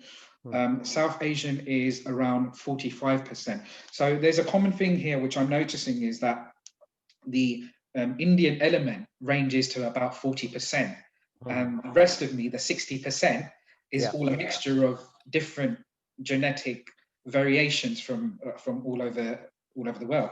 Yeah. So it made me question. I was like thinking, am I actually Indian? Or can I claim Indian still? So yeah, it's just kind of interesting to see, again, we'll not go deep into it, but that goes into the interpretation of that same data. Just like just in a simple way I explain, if you have say 30% steppe and 70% Indian, it doesn't mean that if you go back up the tree, the family tree, that at some point you're going to find a steppe nomad was your great grandfather. Well, you may find it, but it may not be steppe nomad. It's some Mr. Khetia who left from Kutch and went to steppe, and then populated, then also married there. Okay. And populated. So all we are seeing is that there is this similar component which is scientific. Okay, the way they use the signal, even there is some subjectivity involved. We'll not go into the whole genetic thing. Like what they're looking for is the commonality of haplotypes and common signals. Yes. And based on that, they build these individual areas. Yeah. But but what does that tell you? You looked at those three different ways of looking at it, and they gave you three different results, directionally similar, which is good. Okay. So it is to be taken as a directionally similar, but also just understand the potential of it. This particular data has a potential to unite the world. Yeah. But it also has a potential to create any kind of absolutely crazy, dogmatic, stupid theory like Aryan invasion theory. Some other theory, if somebody wants to conceive it, it can be done using that data. Yeah, I think what it essentially shows is that there's no such thing as a pure race, right? Humans are a mixture of many different races and cultures and so forth. So I think things like this are good because it can actually bring it can stop people's ignorance of thinking that they belong to a pure race or they're superior, and it also could stop racism as well when we know that we're all connected. Absolutely. And then so with genetics is, that's why when in India, great point. I mean, let me acknowledge that point that Nishiji you made.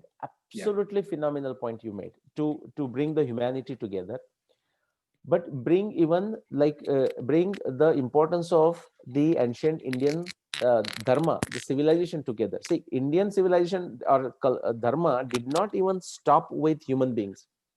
Right. Okay, it's very sarva bhuta hitaratha. I mean the well-being of all living entities. Now I don't use that word very loosely. We are fighting against human beings, so we don't think of other animal species. Right. But let's not forget. I mean, have you read the book The Third Chimpanzee by Jared Diamond? No. Do you know who the third chimpanzee is? No. Us. Okay. Oh, right. Okay, you're talking about evolution. Right. Yeah. In fact, so we are talking of the genetic similarity among the human beings across the globe right now, through these genetic setup. Yeah. 99 point, I don't know the exact number, like David, Richard, Hawkins, who is that? Richard Dawkins. Not Hawkins, no. Dawkins, yeah, thank you. Yeah. Like you read a wonderful writer again, wonderful writer. I don't agree with his positivism, the scientific positivism, because I'm a neti guy, Yajnavalkya and Popper and Shankaracharya. But beautiful writing. And so the chimpanzee is what, 99.9%, whatever that number is, exactly same genetic code as us. Yeah. So I mean, this genetic thing will help us extend ourselves beyond our very selfish point of view. So yeah, it's a good thing. It's a good thing. Right, great. Okay. So question 4. What evidence objectively testable, i.e. scientific, exists in the support of Aryan invasion? Against or in support of Aryan invasion? No, yeah, so exists in support of it. In support of Aryan invasion, okay. I would say initially when they formulated the theory, okay, as a hunch, there was something, and that's why this theory began. I will say it was this. Again, go back to Sir William Jones coming from England to as a judge to Kolkata, the British colony. Mhm. When he saw the similarity of Europe, Sanskrit with European languages, with Latin and whatnot, and Greek and whatnot. So the theory was formulated out of this, the apparent obvious similarity of the world languages, especially that time you can say European and Indian. See, that's why the word pie has Indo-European, see, Proto-Indo-European. Yeah. Why not some other word instead of India? Why not like a Proto-Ukraine European or Proto-Iranian European? Mm-hmm. Why Proto-Chinese European? Why not? Yeah. Okay. If you take away the India, there is no pie. Mm-hmm. Okay, it is that important. So That's yeah, so that's why the whole focus on India and Aryan, because otherwise they don't have an existence for Aryan invasion or pie or anything. It's all Okay. tossed out. So there was initially hunch that was correct. So if you want to look at the evidence that there is a commonality, we know that today. If you can go to online etymology dictionary, type any English word and start following it, it is going to end up with Sanskrit. Not every word I'm saying. Easily 60% of the words will end up with English. Sorry, end up with Sanskrit. Right. Now they will not say Sanskrit. Remember this whole pi nonsense. They will end up with pi. They will say the pi root is this. Yeah. Take the word genetics. Okay, it will go here and there, and they say the pi word is gene, Gene. Right. Okay. Okay, that's where they will stop. And if you press them further, they might say, okay, from that there is this word in this language, this word in this language. But in reality, guess what? The pi never existed. It's an artificially created dogma, just like AIT. It is essentially nothing but Sanskrit. Now, that word Gene, the pi root, is there a word related to genetics in Sanskrit? Can you think of one? No. No. Once I tell you, you will think of it. Okay. Janani, the mother, because the gene refers to begetting, okay, has to do with the procreation. Right. Janani, mother, Jananendriya. Wow. Okay, so it is, so I just gave you for one, but you will find that for easily 40-60+% of English words. My point is, so initial hunch was correct. That is the only evidence, and it's not an evidence, it is an observation, and that is a problem, like why these languages appear to be connected. Remember, you asked that question before, like why we propose a theory. We propose a theory to solve a problem. To solve this problem of the similarity of languages, they proposed the Aryan invasion. Right. So it's not even an evidence, because this is a problem. To solve this, they propose. After that, there is zilch evidence, zero, on any discipline of science, period. Right. Okay. Okay. Okay. Thank you. Next question is, what evidence, i.e. scientific, objectively testable, exists against Aryan invasion theory? Okay, a lot. Okay, just before you mentioned that some people now talk of Aryan invasion theory as Aryan migration theory, and kind of we digress, right? Let us look at why these same folks who were so attached for their own selfish reasons to this so-called Aryan invasion theory, why they changed that, modified it to Aryan migration theory. The right word is what compelled them to modify it to Aryan migration theory. It is still the same nonsense, okay? It doesn't matter. But the factor that forced them to change it is the archaeological evidence. Right. The archaeological evidence in India, like the great work of Professor B.B. Lal and many archaeologists, Yeah. what they showed is that there is a unimaginable. There is so much enormous evidence in India that establishes a continuous civilization in culture, science, technology, agriculture, domestication, everything going back to, like, say, 9,000 years. Right. Okay, 7,000 Yeah. BC plus, and now it is even getting further, 10,000 and whatnot, 16,000 and many more. But 10,000 will do, because anything, if we can take it safely back much more than 2000 BC, we have done our job in destroying the Aryan nonsense, you know. Okay. Right. So when that archaeological evidence came, they had no option, because there was no evidence for invasion, that so-called what they claim. So they had to get rid of the invasion. They turned it to migration. So that's evidence number one. Archaeological evidence from India, decisive India and also outside, because you see that Indian continuous civilization evidence outside decisively falsifies Aryan invasion theory. Right. I mean, if you we have to manage the time. So if you give me a number, like, I can go those many disciplines of science. But you just when we began, you showed a book of mine that you received and you are reading through it. Can do, if Yeah. you have the book next to you, you can raise the Yeah. book again. Okay, that book. Okay, and everyone can watch that. And my all three books will do the same job. Yeah, you can put it down. The marketing piece is over. Okay. You plugged Okay. your book, yeah. That's right. That book, what does it say?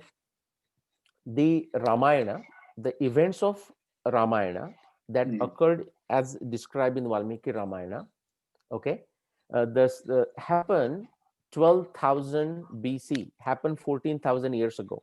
Sure. Where did those events happen? They happen in current India, Ayodhya, through Chitrakoot, all the way to Nashik, going to Karnataka, all the way going to Lanka, and so on.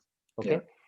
So the places, what was the language? Like, remember, so language is the main key piece of Aryan invasion theory, the fourth component. Yeah. All the place names are Sanskrit. Ayodhya. Okay. Place names are Sanskrit. The Yeah. people's names are Sanskrit. Right. You know, so Rama, Dasharatha, Dasharatha. So the chariot is already there. Because the Aryan invasion guys also bring up all these stupid arguments like, where is the chariot, where is the horse, and all of that. So there are horses, there are chariots, there are 5 types of horses. We are talking 14,000 years ago in India. Okay, Right. that talks about different types of elephants that it talks about. Okay, Right. All the name Rama, Sita. Sita is there in the Rigveda. The Sita reference in Rigveda takes us to something like 28,000 BC. Wow. I will not go there. It has nothing to do with Ramayana. Like, Rama's wife is named Sita because the Sita word existed in Rigveda before. These are all Sanskrit-based names.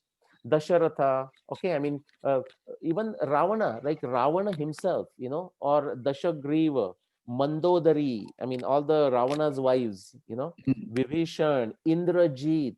I mean, it's all Sanskrit-rich culture in India 14,000 years ago.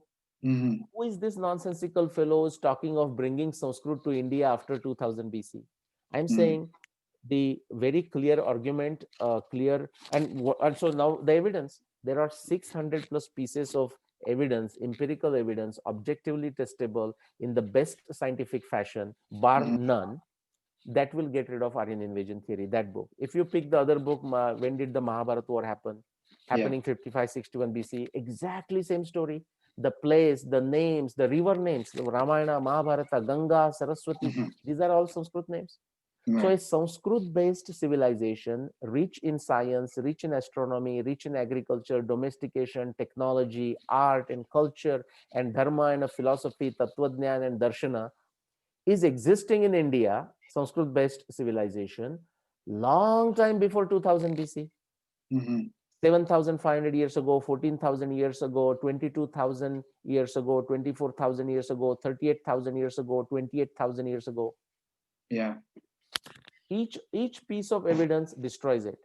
Right. So actually, I will now vent for a minute. Sure. Against this background, I am at a loss to understand many of our pro-India researchers who will refuse to read my books, Okay. who have shown inability or at least a desire to comprehend what is in there, have shown resistance, or what can you say, a reluctance to test the claims and write about them. And when I say write about them, they can critique it, or they can say that, oh wow, what a great claim, and I agree with it. No, they have chosen to maintain the silence. Okay. And that is, I mean, this is like we are sitting on a gold pot here. I mean, I'm not just talking my research.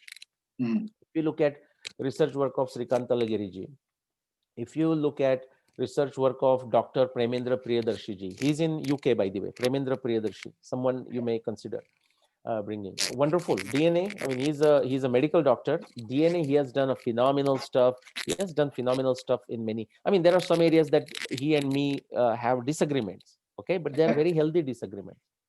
But you can take any of these names that I'm mentioning.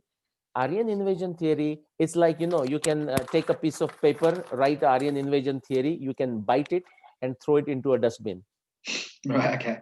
Okay, there is so much evidence. We would not have enough hours in the day to discuss the evidence that destroys Aryan invasion theory one after another. I'll just briefly mention. So I talked about astronomy, but you talk about hydrology, the river passages, you know, the morphodynamics of rivers. So hydrology will destroy Aryan invasion theory. Oceanography will destroy.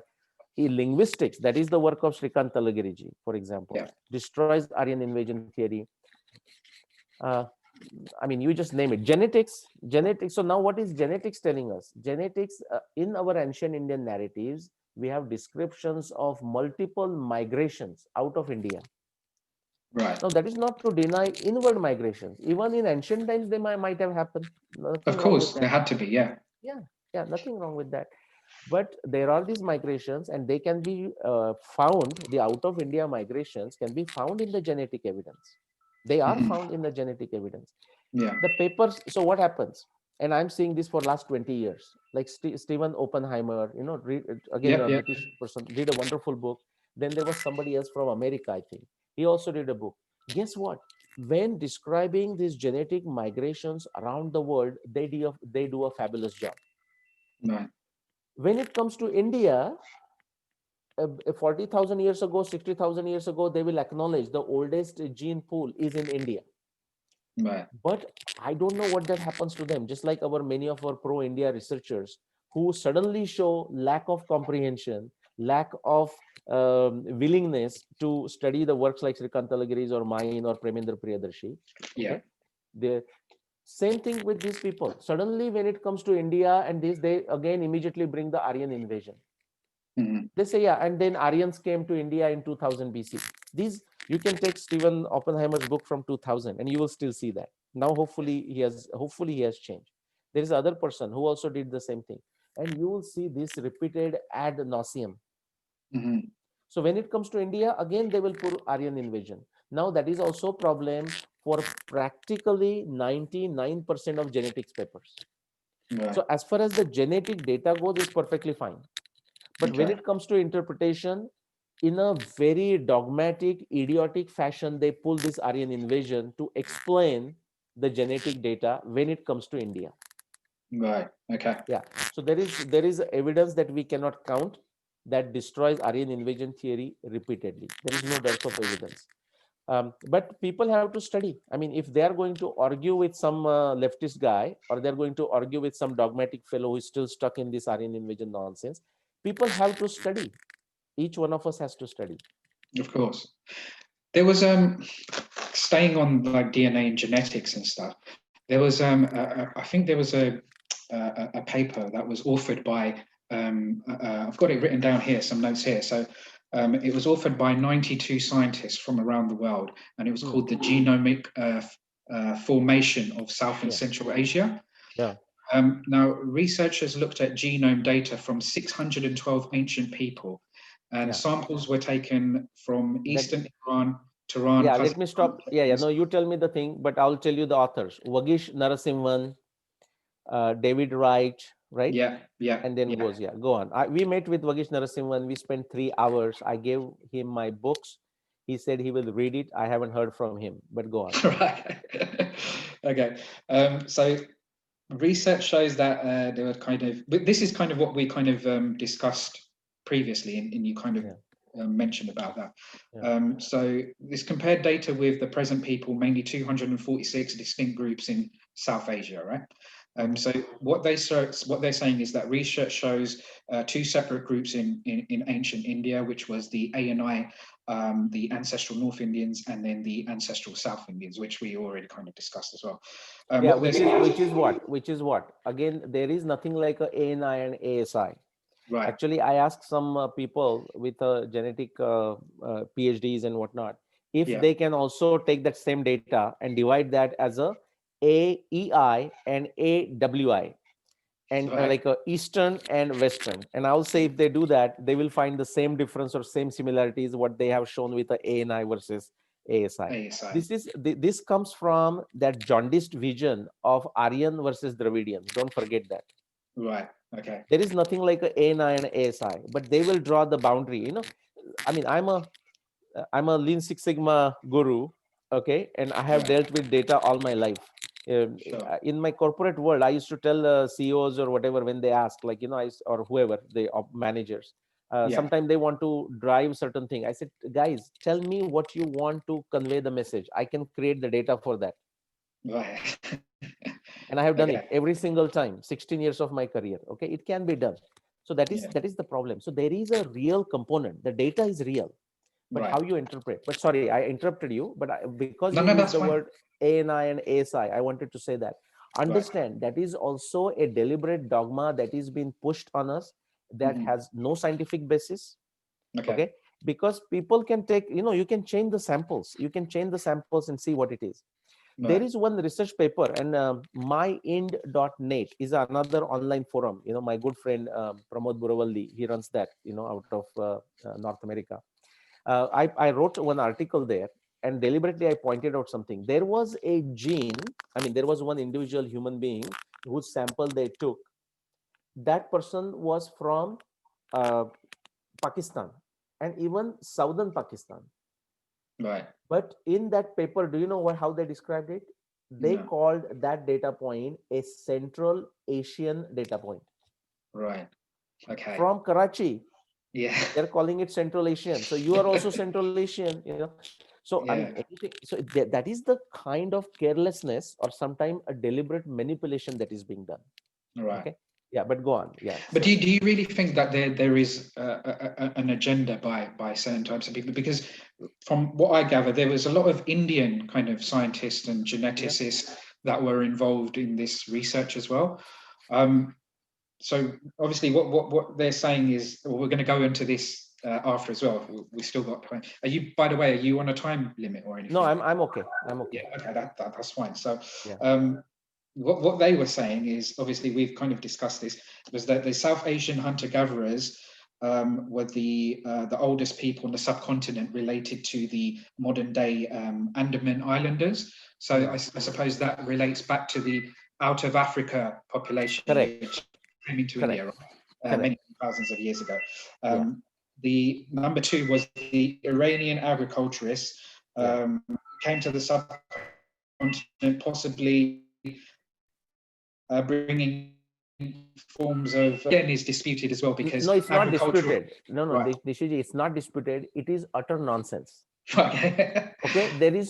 See, Hitchens razor. Right. A claim made without evidence, just because they write something doesn't make it a evidence-based claim. Yeah. Okay. Yeah, evidence without evidence can be dismissed without evidence. I'm not following that, so I don't have the details. But if my memory serves right, they were forced to retract that claim. Okay. Oh, right. Okay. And so the two people to follow, the Dr. Premendra Priyadarshi is a good person to follow. He keeps a tab on what all the games these guys play. Okay. Okay. Yeah. Now, but you ask a slide question, which is there are many Indians, and so how does this work?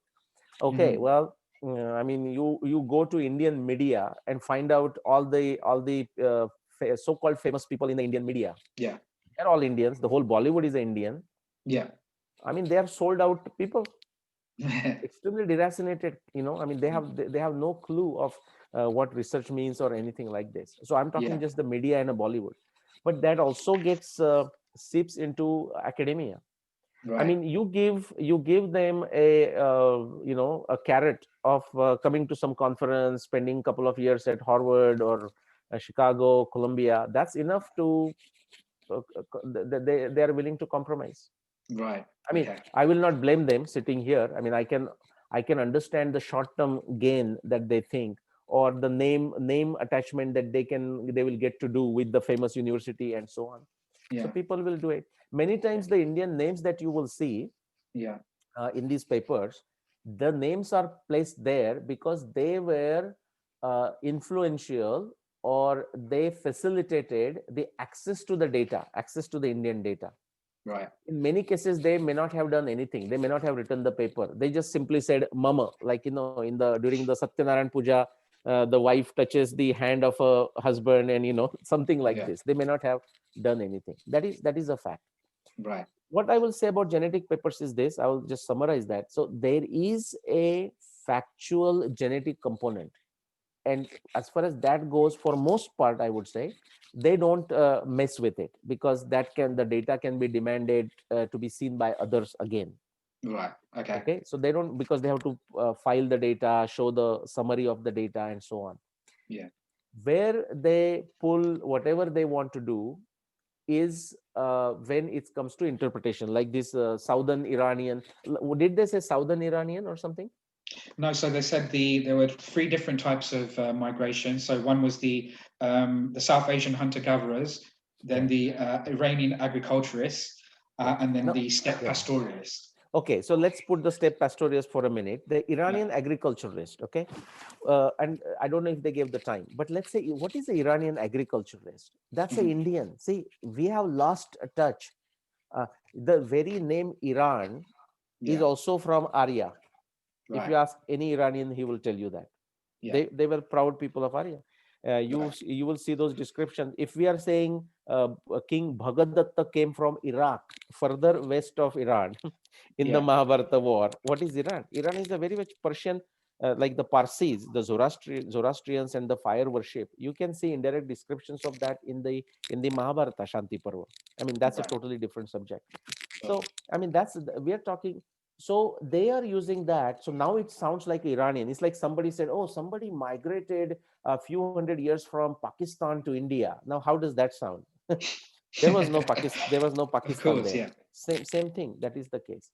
And if just as a sample test to you and to our viewers, I would say, if they feel so keenly, just like you did, and thank you for doing it, Mhm. generally pull any such paper, randomly pick 10 papers who relate to India on a genetics. Yeah.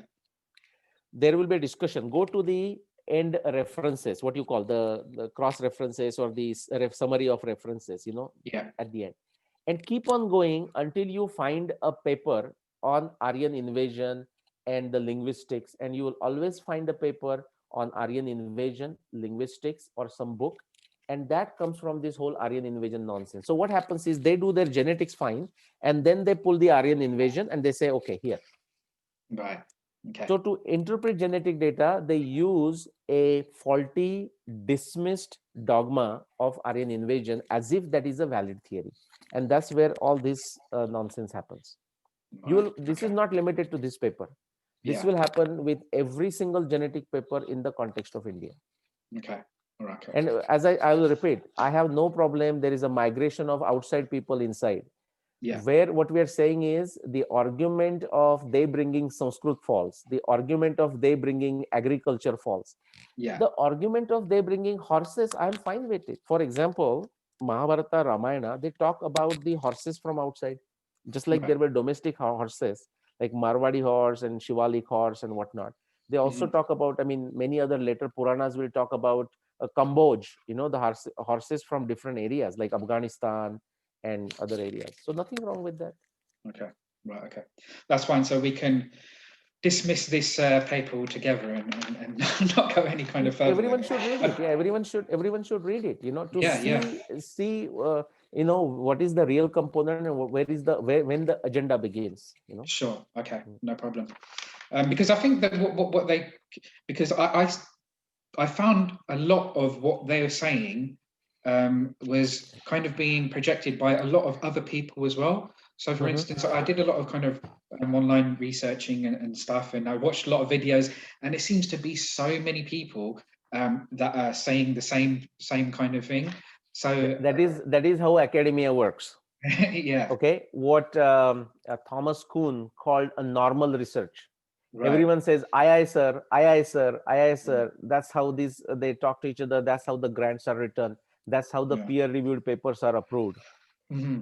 Revolution comes once in a blue moon, and usually these Sure. people are thrown out. I mean, Yeah. Yeah. they don't do materially well. They may make revolutions, but they don't do materially well. Right. Okay. So They don't for get promotion. They don't get promotion and tenure. Yeah, go ahead. Sorry.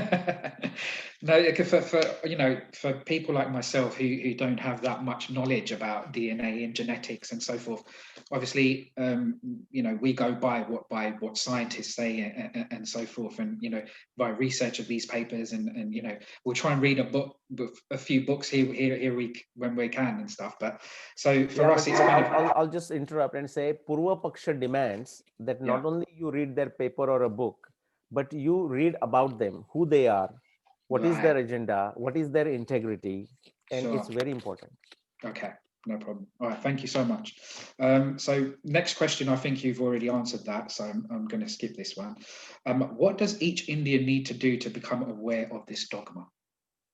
Okay, well, the program like what we are doing right now, okay, Yeah. but what people cannot do is just simply listen to this program, and and many Indians, see, this is a problem of Indians, not of others. Okay, Yeah. I mean, I'm living in America for many years. I find it very easy to explain something methodically, logically, scientifically to American audience or to Canadian audience or most of the world audience, I would say. Yeah. Indians are the tough nuts, I would say. They will get stuck there and not come out of it even when the evidence faces them. Yeah. So for Indians who are listening to this or would listen to it, it's not enough that they simply listen to it, because many Indians, do you know what, Nishiji? If they listen to it, honestly, they think they are doing favor to you and me. Believe it or Okay. not. Yeah. They said, oh yeah, I did my dharma krutya. I did my 2 cents for a dharma now. Now I can go to party or dance. Sure. Then there is a need for a tapasya, and I'm not saying everyone is going to be expert in astronomy and genetics and linguistics. No. But many times that kind of expertise is not required. Many times you need that vyapti jnana. I call it vyapti jnana, like a big background knowledge. And background knowledge includes recognizing people's agenda, recognizing the strategic position, even asking a decent question, but in a wrong place is extremely unstrategic and stupid. But Right. I mean, I give lectures all the time, and I will find people do that. They Yeah. just don't know or they will just ask something like, yeah, this like the solar eclipse when the Jayadratha was killed in the Mahabharata war. Right. You Yeah. know, okay. The initial curiosity is okay. I did one episode on it just to hopefully solve that issue. But I said, suppose you come to know that there was a solar eclipse or there was no solar eclipse, what changes for you, or Hmm. what changes for Indian narrative? Right. I just wanted to know. No, that is what the Vachaspati Mishra is warning us about, because that Yeah. is a curiosity of a tamasic kind, of a very lazy kind. Right. So back to the positive message, people should listen to talks like this. There are many people. Dr. Raj Vedam, he has given he I mean, he's a good friend of mine. Especially, I like his talk when he slices and dices all the different ways the genetic theories are built. Right. I mean, especially limited to genetics. I think people, I don't know where it is exactly talk is, but and I'll ask him and send you the link. But people should listen to it. But this is going into the depth. But at a Hmm. very high level, people should be strategic in nature. Everyone should understand that they have to do something, Hmm. and that something can be very little, as much as telling their children, or children telling their parents and grandparents. Because I'll tell you, don't think only the childrens are the one who are away from the culture. Hmm. Our 5+ generations are honestly, mentally, intellectually are destroyed. Right. Okay, so everyone doing their swadharma, swakarma, telling another person, reading a one book, uh, taking that one paper, telling another person what you heard. So Hmm. even as simple as sharing, sharing, liking these on a social media, discussing things. Yeah. I mean, there are thousand ways to do things, and it Sure. does more. 900 plus of them don't take any effort. I mean, Mhm. any intellectual effort. Okay. Okay. One thing I just wanted to quickly point on is something you just said a little while ago. So when I said, like, obviously for people like me, who are not, who don't have as much knowledge as you or thousands of other people in this field, right? One thing I've noticed is that scientists say that within India, there seems to be, with the evidence they provide in terms of these papers and whatever they may be, there seems to be this element of political bias and religious bias that comes along with what they try to provide the evidence, and say they're always kind of restricted in certain ways, and there's this kind of political bias that that wants to kind of interpret everything in opposition to what they're bringing forth. Um, so what do you think, that is any kind of element of truth in that at all, or do you Okay, think? well, yes. So political or religious bias on, say, pro-India side, correct? Those who Yeah, are so against basically, Aryan invasion. Yeah. yeah, so basically they say, that the nationalists or the Hindu nationalists, they object to it, and then the nationalists say, well, this is propaganda, and this isn't true, and so forth. So Correct. kind of stuck in the middle of not knowing which is correct and which is Right, not. right. Well, there is no black and white answer to that. Yeah. What I would say is there is an element of truth, and Okay. that goes back to what we discussed. See, if you go into any debate, whether it's on a social media or in academia or conferences, if you just go, you meaning not you, if one goes Yeah. there with a cocky feeling, come on, India is the greatest civilization, we had everything, it Mhm. went from India to everywhere, doesn't matter who says what, Yeah. then you are going to look like a fool Yeah. in that particular conversation, whatever that conversation is. Like, for example, like the paper that you just read from Vagish Narasimha or something. Yeah. If you watch my language, it was very aggressive. You may think it was a very aggressive language against that paper. Okay, Okay. there is nothing wrong with aggressive language if you have a facts to back it up. Right. Okay, and Sure. I sometimes use a very polite language, and this was very polite, but it was aggressive. My Mm. point is, I use the aggressive language also because it's not for them, by the way. I mean, Mm. my conversation with Vagish Narasimhan was extremely pleasant. Me and my wife went there, we had a wonderful time. Okay. No kidding. Okay, extremely pleasant conversation. I mean, there is no enmity or anything like this. Now he started at University of Texas Austin, and Mm. when I came to know, I sent him congratulations. Right. Okay, Okay. yeah. So see, there is I mean, my disagreement is with his interpretation. My disagreement is not with him as an individual. Yeah. But that is also lost on many Indians, many even Indian researchers. I mean, they will, like, sometime I'll go to some conferences or big places, and some big names, they will see me from a distance, and they just turn in the direction. They don't know whether they should smile at me or not. Okay, so I'm Okay. saying that is something, the growth that we need to do. But back to your question, is there does this come from a religious or a political point of view? There is some element of truth, and I'll Right. tell you when that happens. That happens again coming from an inferiority complex, that somehow if we feel we need to prove our superiority, Right. and we think that we have been oppressed and we have been taken advantage of, then our reaction is somehow cocky. I don't care whether I have evidence or not. That is wrong. And that's not how it works. Yeah. My point is, how about just simply look for the truth? See, Hmm. again, tomorrow, actually, I will just take a digression.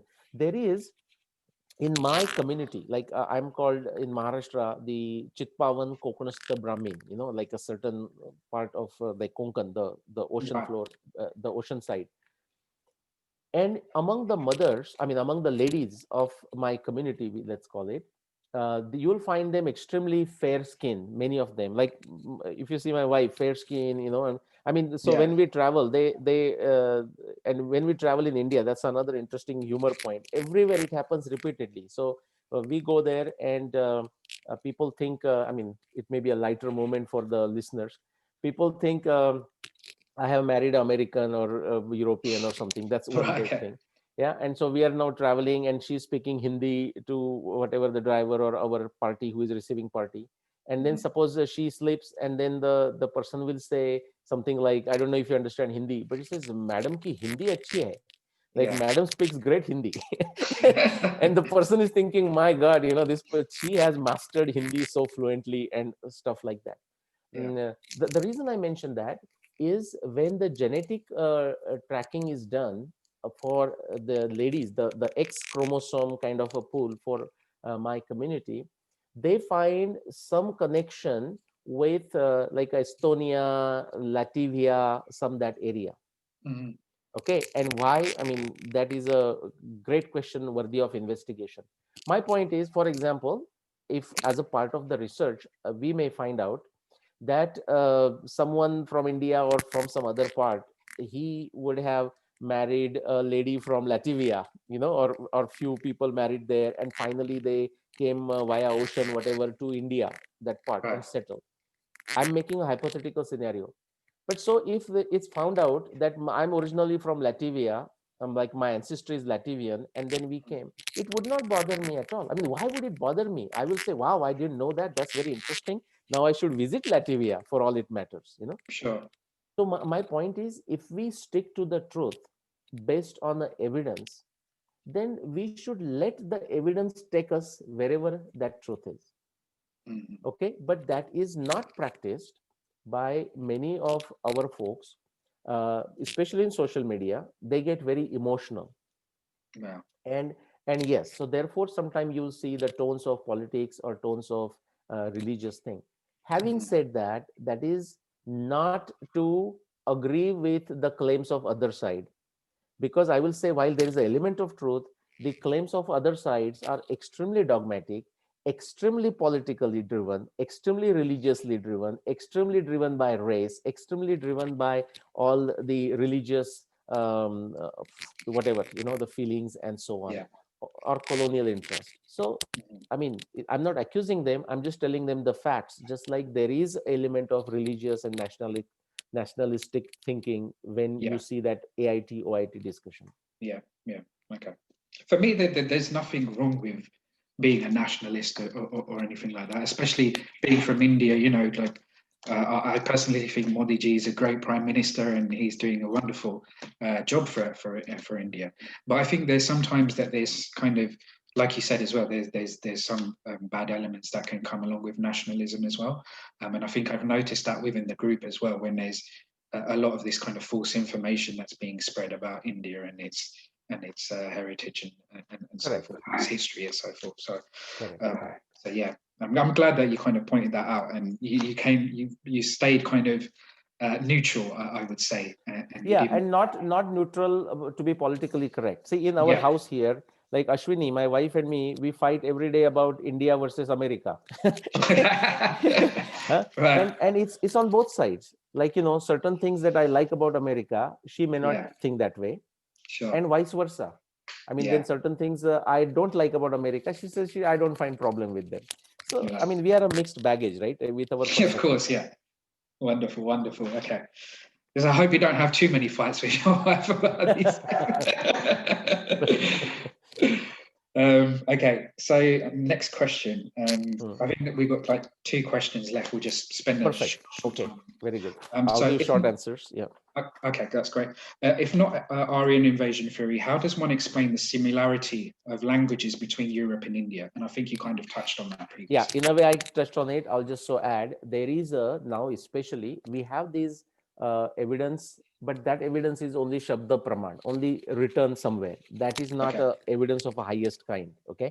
sure. But in our ancient narratives we have evidence of multiple migrations, like after Pururava, Amavasu went to the west. There is a Druyu migration. There are many migrations, post Ramayana migration, pre Ramayana migration, post Mahabharata migrations, Mhm. Parshurama migrations, the Bhrugu. We didn't discuss that, but the Bhrugu and Bharadwaj, that comes through the Bhrugu lineage. Bhrugu, see, the Parshuram was there. I mean, the Parashus, the Amavasu, in Yeah, our ancient narratives, it says Amavasus and his descendants. He says Aratta, Parashu, and Gandhar. They moved to the west. right. Okay, so that's Gandhar. The Parshus, that's Parsis. Think of it, and the Parshu also the Parshuram with the axe. Wow. And Okay. imagine a group of them going all the way to Norway, and they would have become the Vikings with the axe. Yeah. Something like this. I'm just making it up, but Yeah. the genetic study might tell us otherwise.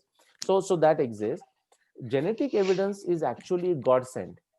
Genetic evidence is telling us, showing the direction, showing the timing for the migration of domesticated animals, right from the little mouse to the cows, Right. to our what you call zebu cows, going migrating out.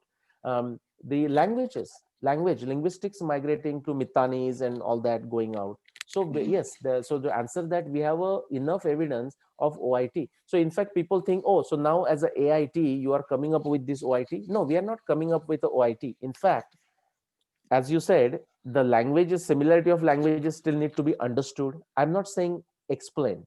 Okay, I don't feel the compulsion to explain, but needs to be understood for your own curiosity. Sure. And it can be perfectly understood through linguistics, through genetic evidence, and through all sorts of evidence that is coming out. And so we are not putting OIT out of India theory. It's a fact, it exists. In fact, as soon as the AIT falls, the natural explanation that emerges is essentially out of India.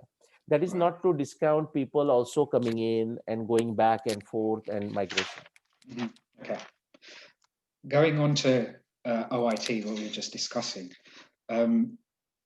So if OIT is the theory, is there any evidence objectively testable in support of it? And Okay. before you answer that, I want to touch on the evidence of Raki Gara, the skeleton that was found, and the excavation that took place, and so forth. Now, there's the professor, I think his name is Shinde or something like that. Vasanta Shinde. Yeah, that's it. Yeah. So he's saying that obviously that there's no connection between the excavation, the skeleton, and the samples that were taken from there, and relating it to the the Aryans, so to speak, from outside of India. But I've noticed that there's been quite a lot of his fellow peers that have kind of discredited what he was trying to say, and they've said that, well, they don't kind of support that theory, and so forth. Now, is there any kind of from that skeleton itself, is there any kind of evidence that shows that what he is saying is true? Because from what I gathered, that from that skeleton, there's a maternal lineage. That woman that shows a deep, she's kind of deeply connected to the ancient Indian continent, which goes back to the hunter-gatherers. And the genomes that have crept into her DNA are related to the Western Asian population. So how do we kind of go about getting the out of India theory with evidence to kind of support it? Okay, let's split this into two. Okay.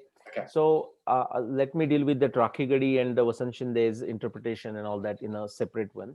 But just talk of OIT, out of India theory. Remember, going back to the first part, we propose a theory to solve a certain problem which is not been solved by other theories, existing theories. Okay. So let me ask you, like in case of AIT, they propose the theory to solve the problem of the apparent or a real similarity of European languages with Sanskrit or Indian languages. Sure.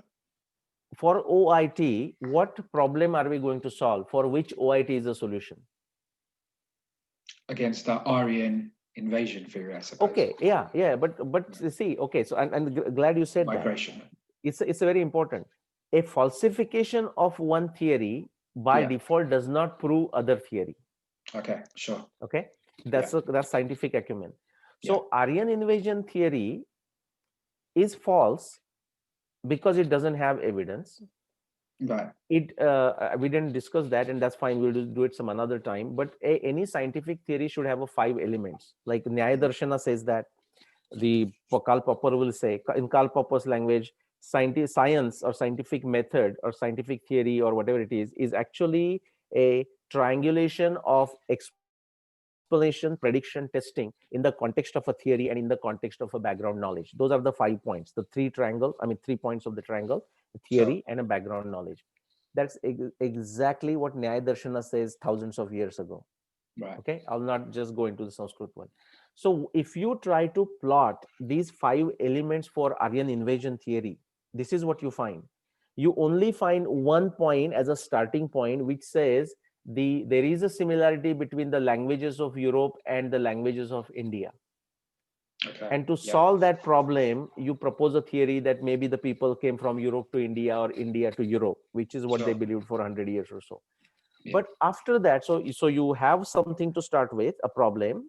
To solve that, you propose a theory. After that, Aryan invasion theory falls. They don't have any evidence. They have no way to infer it, and they cannot use any existing background knowledge to make their point. So out of 5 elements, Aryan invasion only has one to start with, only to start, and then it fails that one too. Okay. Similarly, for OIT, what is the problem we are going to solve? You said to disprove Aryan invasion, but my point is you don't propose another theory to disprove the one theory. You disprove that theory on its own terms, which we have done. Okay. Yeah. On own term. Okay. So OIT, therefore I said we don't need to propose OIT. When Aryan invasion theory falls, which should not have even existed in the first place, the reality is OIT. Now, therefore, I qualified and said, when I say out of India theory, I am not saying that the people did not come from outside India. Even they would have come in ancient times, just like Africans came, we see that.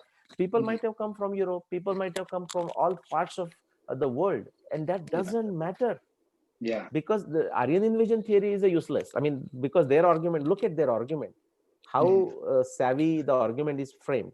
The only problem with that is there is nothing scientific about Aryan invasion theory. Okay, so let's put that aside. Now come to the Shinde's paper, or that paper and Rakhi Gadi. Yeah. Vasant Shinde is a wonderful man, simple man. I'm connected with him in social media and whatnot. Sure. This is not a problem. I'm not only talking of Vasant Shinde. I would say this is a perpetual problem that I see with all archaeologists around the world, but especially in India, because the relevance is with my work is with respect to India. So what did they find? Let's look at this and then compare with the Aryan invasion theory and why people are saying they don't agree with Vasant Shindeji and so on and so forth. Okay. Vasant Shindeji's conclusions are also very poor conclusions, and I'll come to that, the way they are concluded. So let's start with the evidence. And remember our Aryan invasion theory, by the way. So what did the Rakhi Gadi evidence showed? That they found some, what you call the human bodies, like, the ancient DNA, you can say. They tested it. And what did it tell them? That DNA that DNA matches with the DNA of modern Indians. Fair? Yeah. In a simple language, that is what that Rakhi Gadi these DNA study shows, ancient DNA study. My question is, before even we dug that DNA and sent to the lab, what in a statistical language, what was our null hypothesis? Null hypothesis is that there is no difference. If the person is, if your DNA is Gujarati, that your DNA should match with other Gujarati. That is a null hypothesis. Yeah. No difference. Yeah. Suddenly you were found that your gene matches with Native Americans. Now that would have been some exciting news. Yeah. You understand? That fact that 80% of your DNA makeup is North Indian is not a surprise. So our null hypothesis is that there is no difference. So they did that. What was the dating? Do you remember the dating of that Rakhi Gadi? Yeah, it was roughly around 4,500 years ago. Something there you go. Okay, so that's a 2,500 BC, right? Something like this. So 2000. So let's take 2,500. 2,500 BC. They found a human body, human DNA in India, in that Rakhi Gadi, Kurukshetra, Delhi area. Yeah. And they found the DNA matches with the modern Indians. That is a null hypothesis. Right. Before even you testing, that would be hypothesis, null hypothesis. Yeah. That is not a news, guys. That should not be a news. So that is one problem. So I to this day don't understand why people make a big fuss about that finding. Okay, number one. Number two, Now, what is this showing? That a body that found in 2500 BCE Yeah. is Indian, like the Yeah. modern Indian. Yeah. What is Aryan invasion theory? That those so-called Aryans came after 2000 BC, Mm-hmm. which means before 2000 BC, even according to their theory, you should not find a Aryan component in India. You follow what I'm saying? Yeah. Yeah. According Yeah. to Aryan invasion theory, you Yeah. should not find Aryan component. And Mm-hmm. Rakhigarh is saying, yeah, you did not find Aryan component. Mm-hmm. Yeah. So somebody foolishly may take this as in support of Aryan invasion theory, which actually many people are doing. Right. Okay. Okay, so that is a very foolish interpretation. But then Mm-hmm. let me also tell you, like likes of Vasant Shindeji or many others, if they're saying, oh, therefore the Rakhigarh samples clearly show that there was no invasion, Mm. that is also not correct. Yeah. I mean, you understand? This Yeah. has Yeah. Yeah. nothing to do with the genetics. This has nothing to do with understanding genetics. This has simply to do with a simple scientific acumen and logical reasoning. Sure. Okay. Okay, so Yeah. so actually it was a non-starter as far as I am concerned. Okay. Okay, it was a non-starter. Yeah. For example, do you know what would have been a sensational news if they would have found the 2500 BC as the dating of it, and Yeah. suppose they would have found so-called Aryan gene, like a steppe gene, whatever the Aryan invasion theories want to call. Yeah. Okay, now if they would have found so-called Aryan gene, there is no Aryan gene, I'm just making it up here, Yeah. that would have been a news, because we would have said, hold on guys, now you need to change your theory. You cannot say 2000 BC, you have to go before 2500 BC if you want to still consider your Aryan invasion theory valid, because Aryan guy was already there in Mm-hmm. 2500 BC. Yeah. So finding a so-called steppe gene or some other gene would have been a news, Right. and But even then it would have been wrong, by the way. okay. Hmm. I'm glad you said that, because I think there was a mention of that skeleton having DNA related to Western Eurasia, and I think that's what they were saying, that the majority of it was Indian, but there were genomes that crept in her DNA that were Correct. related to Central Asia and Western. Perfect. Yeah. And so let me just pitch in. Yeah. 100 years from now, and I wish you a long life, by the way, but say 100 Thank years you. from now, Yeah. okay, if they take your DNA sample Yeah. and test it, what are they going to find? Forget 2500 BCE. Yeah. They will find 30% steppe component and 70% North Indian component. Yeah. So does that prove or disprove Aryan invasion theory? Mm. My point No. is, it doesn't do a damn thing to Aryan Yeah. invasion theory one way or the other. Sure. So Okay. the both parties who are saying that this evidence destroys Aryan invasion theory are wrong. Those parties who think that it supports Aryan invasion theory are equally foolish. Right. Okay. And this has nothing to do with genetics. The genetic data is clear. Yeah. It has to do with scientific acumen. It has to do with the logical reasoning, and it has to do connecting the dots with the claims of Aryan invasion, which gives a specific time frame. Right. Okay. Okay, because if you want to go 65,000 years ago, that's why I said somebody came from steppe here 65,000 years ago. That doesn't help one way or the other for Aryan Yeah. invasion. Right. Okay. Yeah. That's completely correct. Yeah. So either way, whether it goes against or for, we still It is, left yeah, with. the Rakhigarh evidence in the Yeah. context of Aryan invasion theory is a Yeah. non-starter Right. Okay. on either side.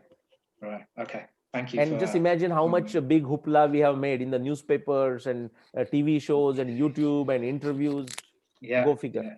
That's why Indians need swadhyaya pravachanacha. Indians need tapasya. Indians needs to study. Indians needs to stop watching TV, stop watching Bollywood movies, stop watching cricket, get to study. Yeah, I definitely agree. Definitely agree.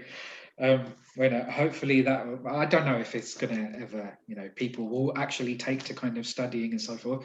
I need to do a lot more studying, and this is one of the reasons why I created this group, is to spread the knowledge and to learn from other people and stuff. So hopefully it's having some sort of effect on people who are watching this right now and stuff. And well, let's see what happens anyway. But all right, so we are done, right? We are yeah. That was the end of the question.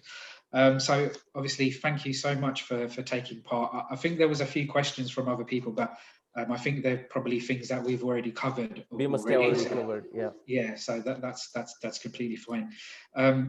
So yeah, I really want to thank you for taking the time to speak with us again. I know we've kind of taken up a lot of your time, but I think a lot of good ground was covered on this session. So I'm really looking forward to hearing people's response and stuff. And definitely, definitely, and thank you to you, Nishiji, for doing this. It's a lot of time commitment. Your entire team who are in the background doing good stuff, and also to all the viewers, whether on Facebook or here, wherever they are joining.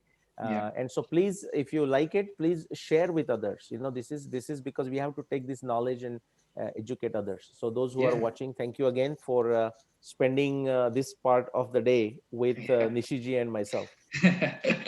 Yeah, thank you once again, and thank you to everyone who joined, and obviously thank you to my team, and big thank you to Nilesh G, and we hope to see you again soon. And yeah, we'll definitely think of another topic for our next session, and I'm sure it will be as great as this one, and we'll take a lot from it. So thank you once again. Thank you. Thank you. Take care. Bye.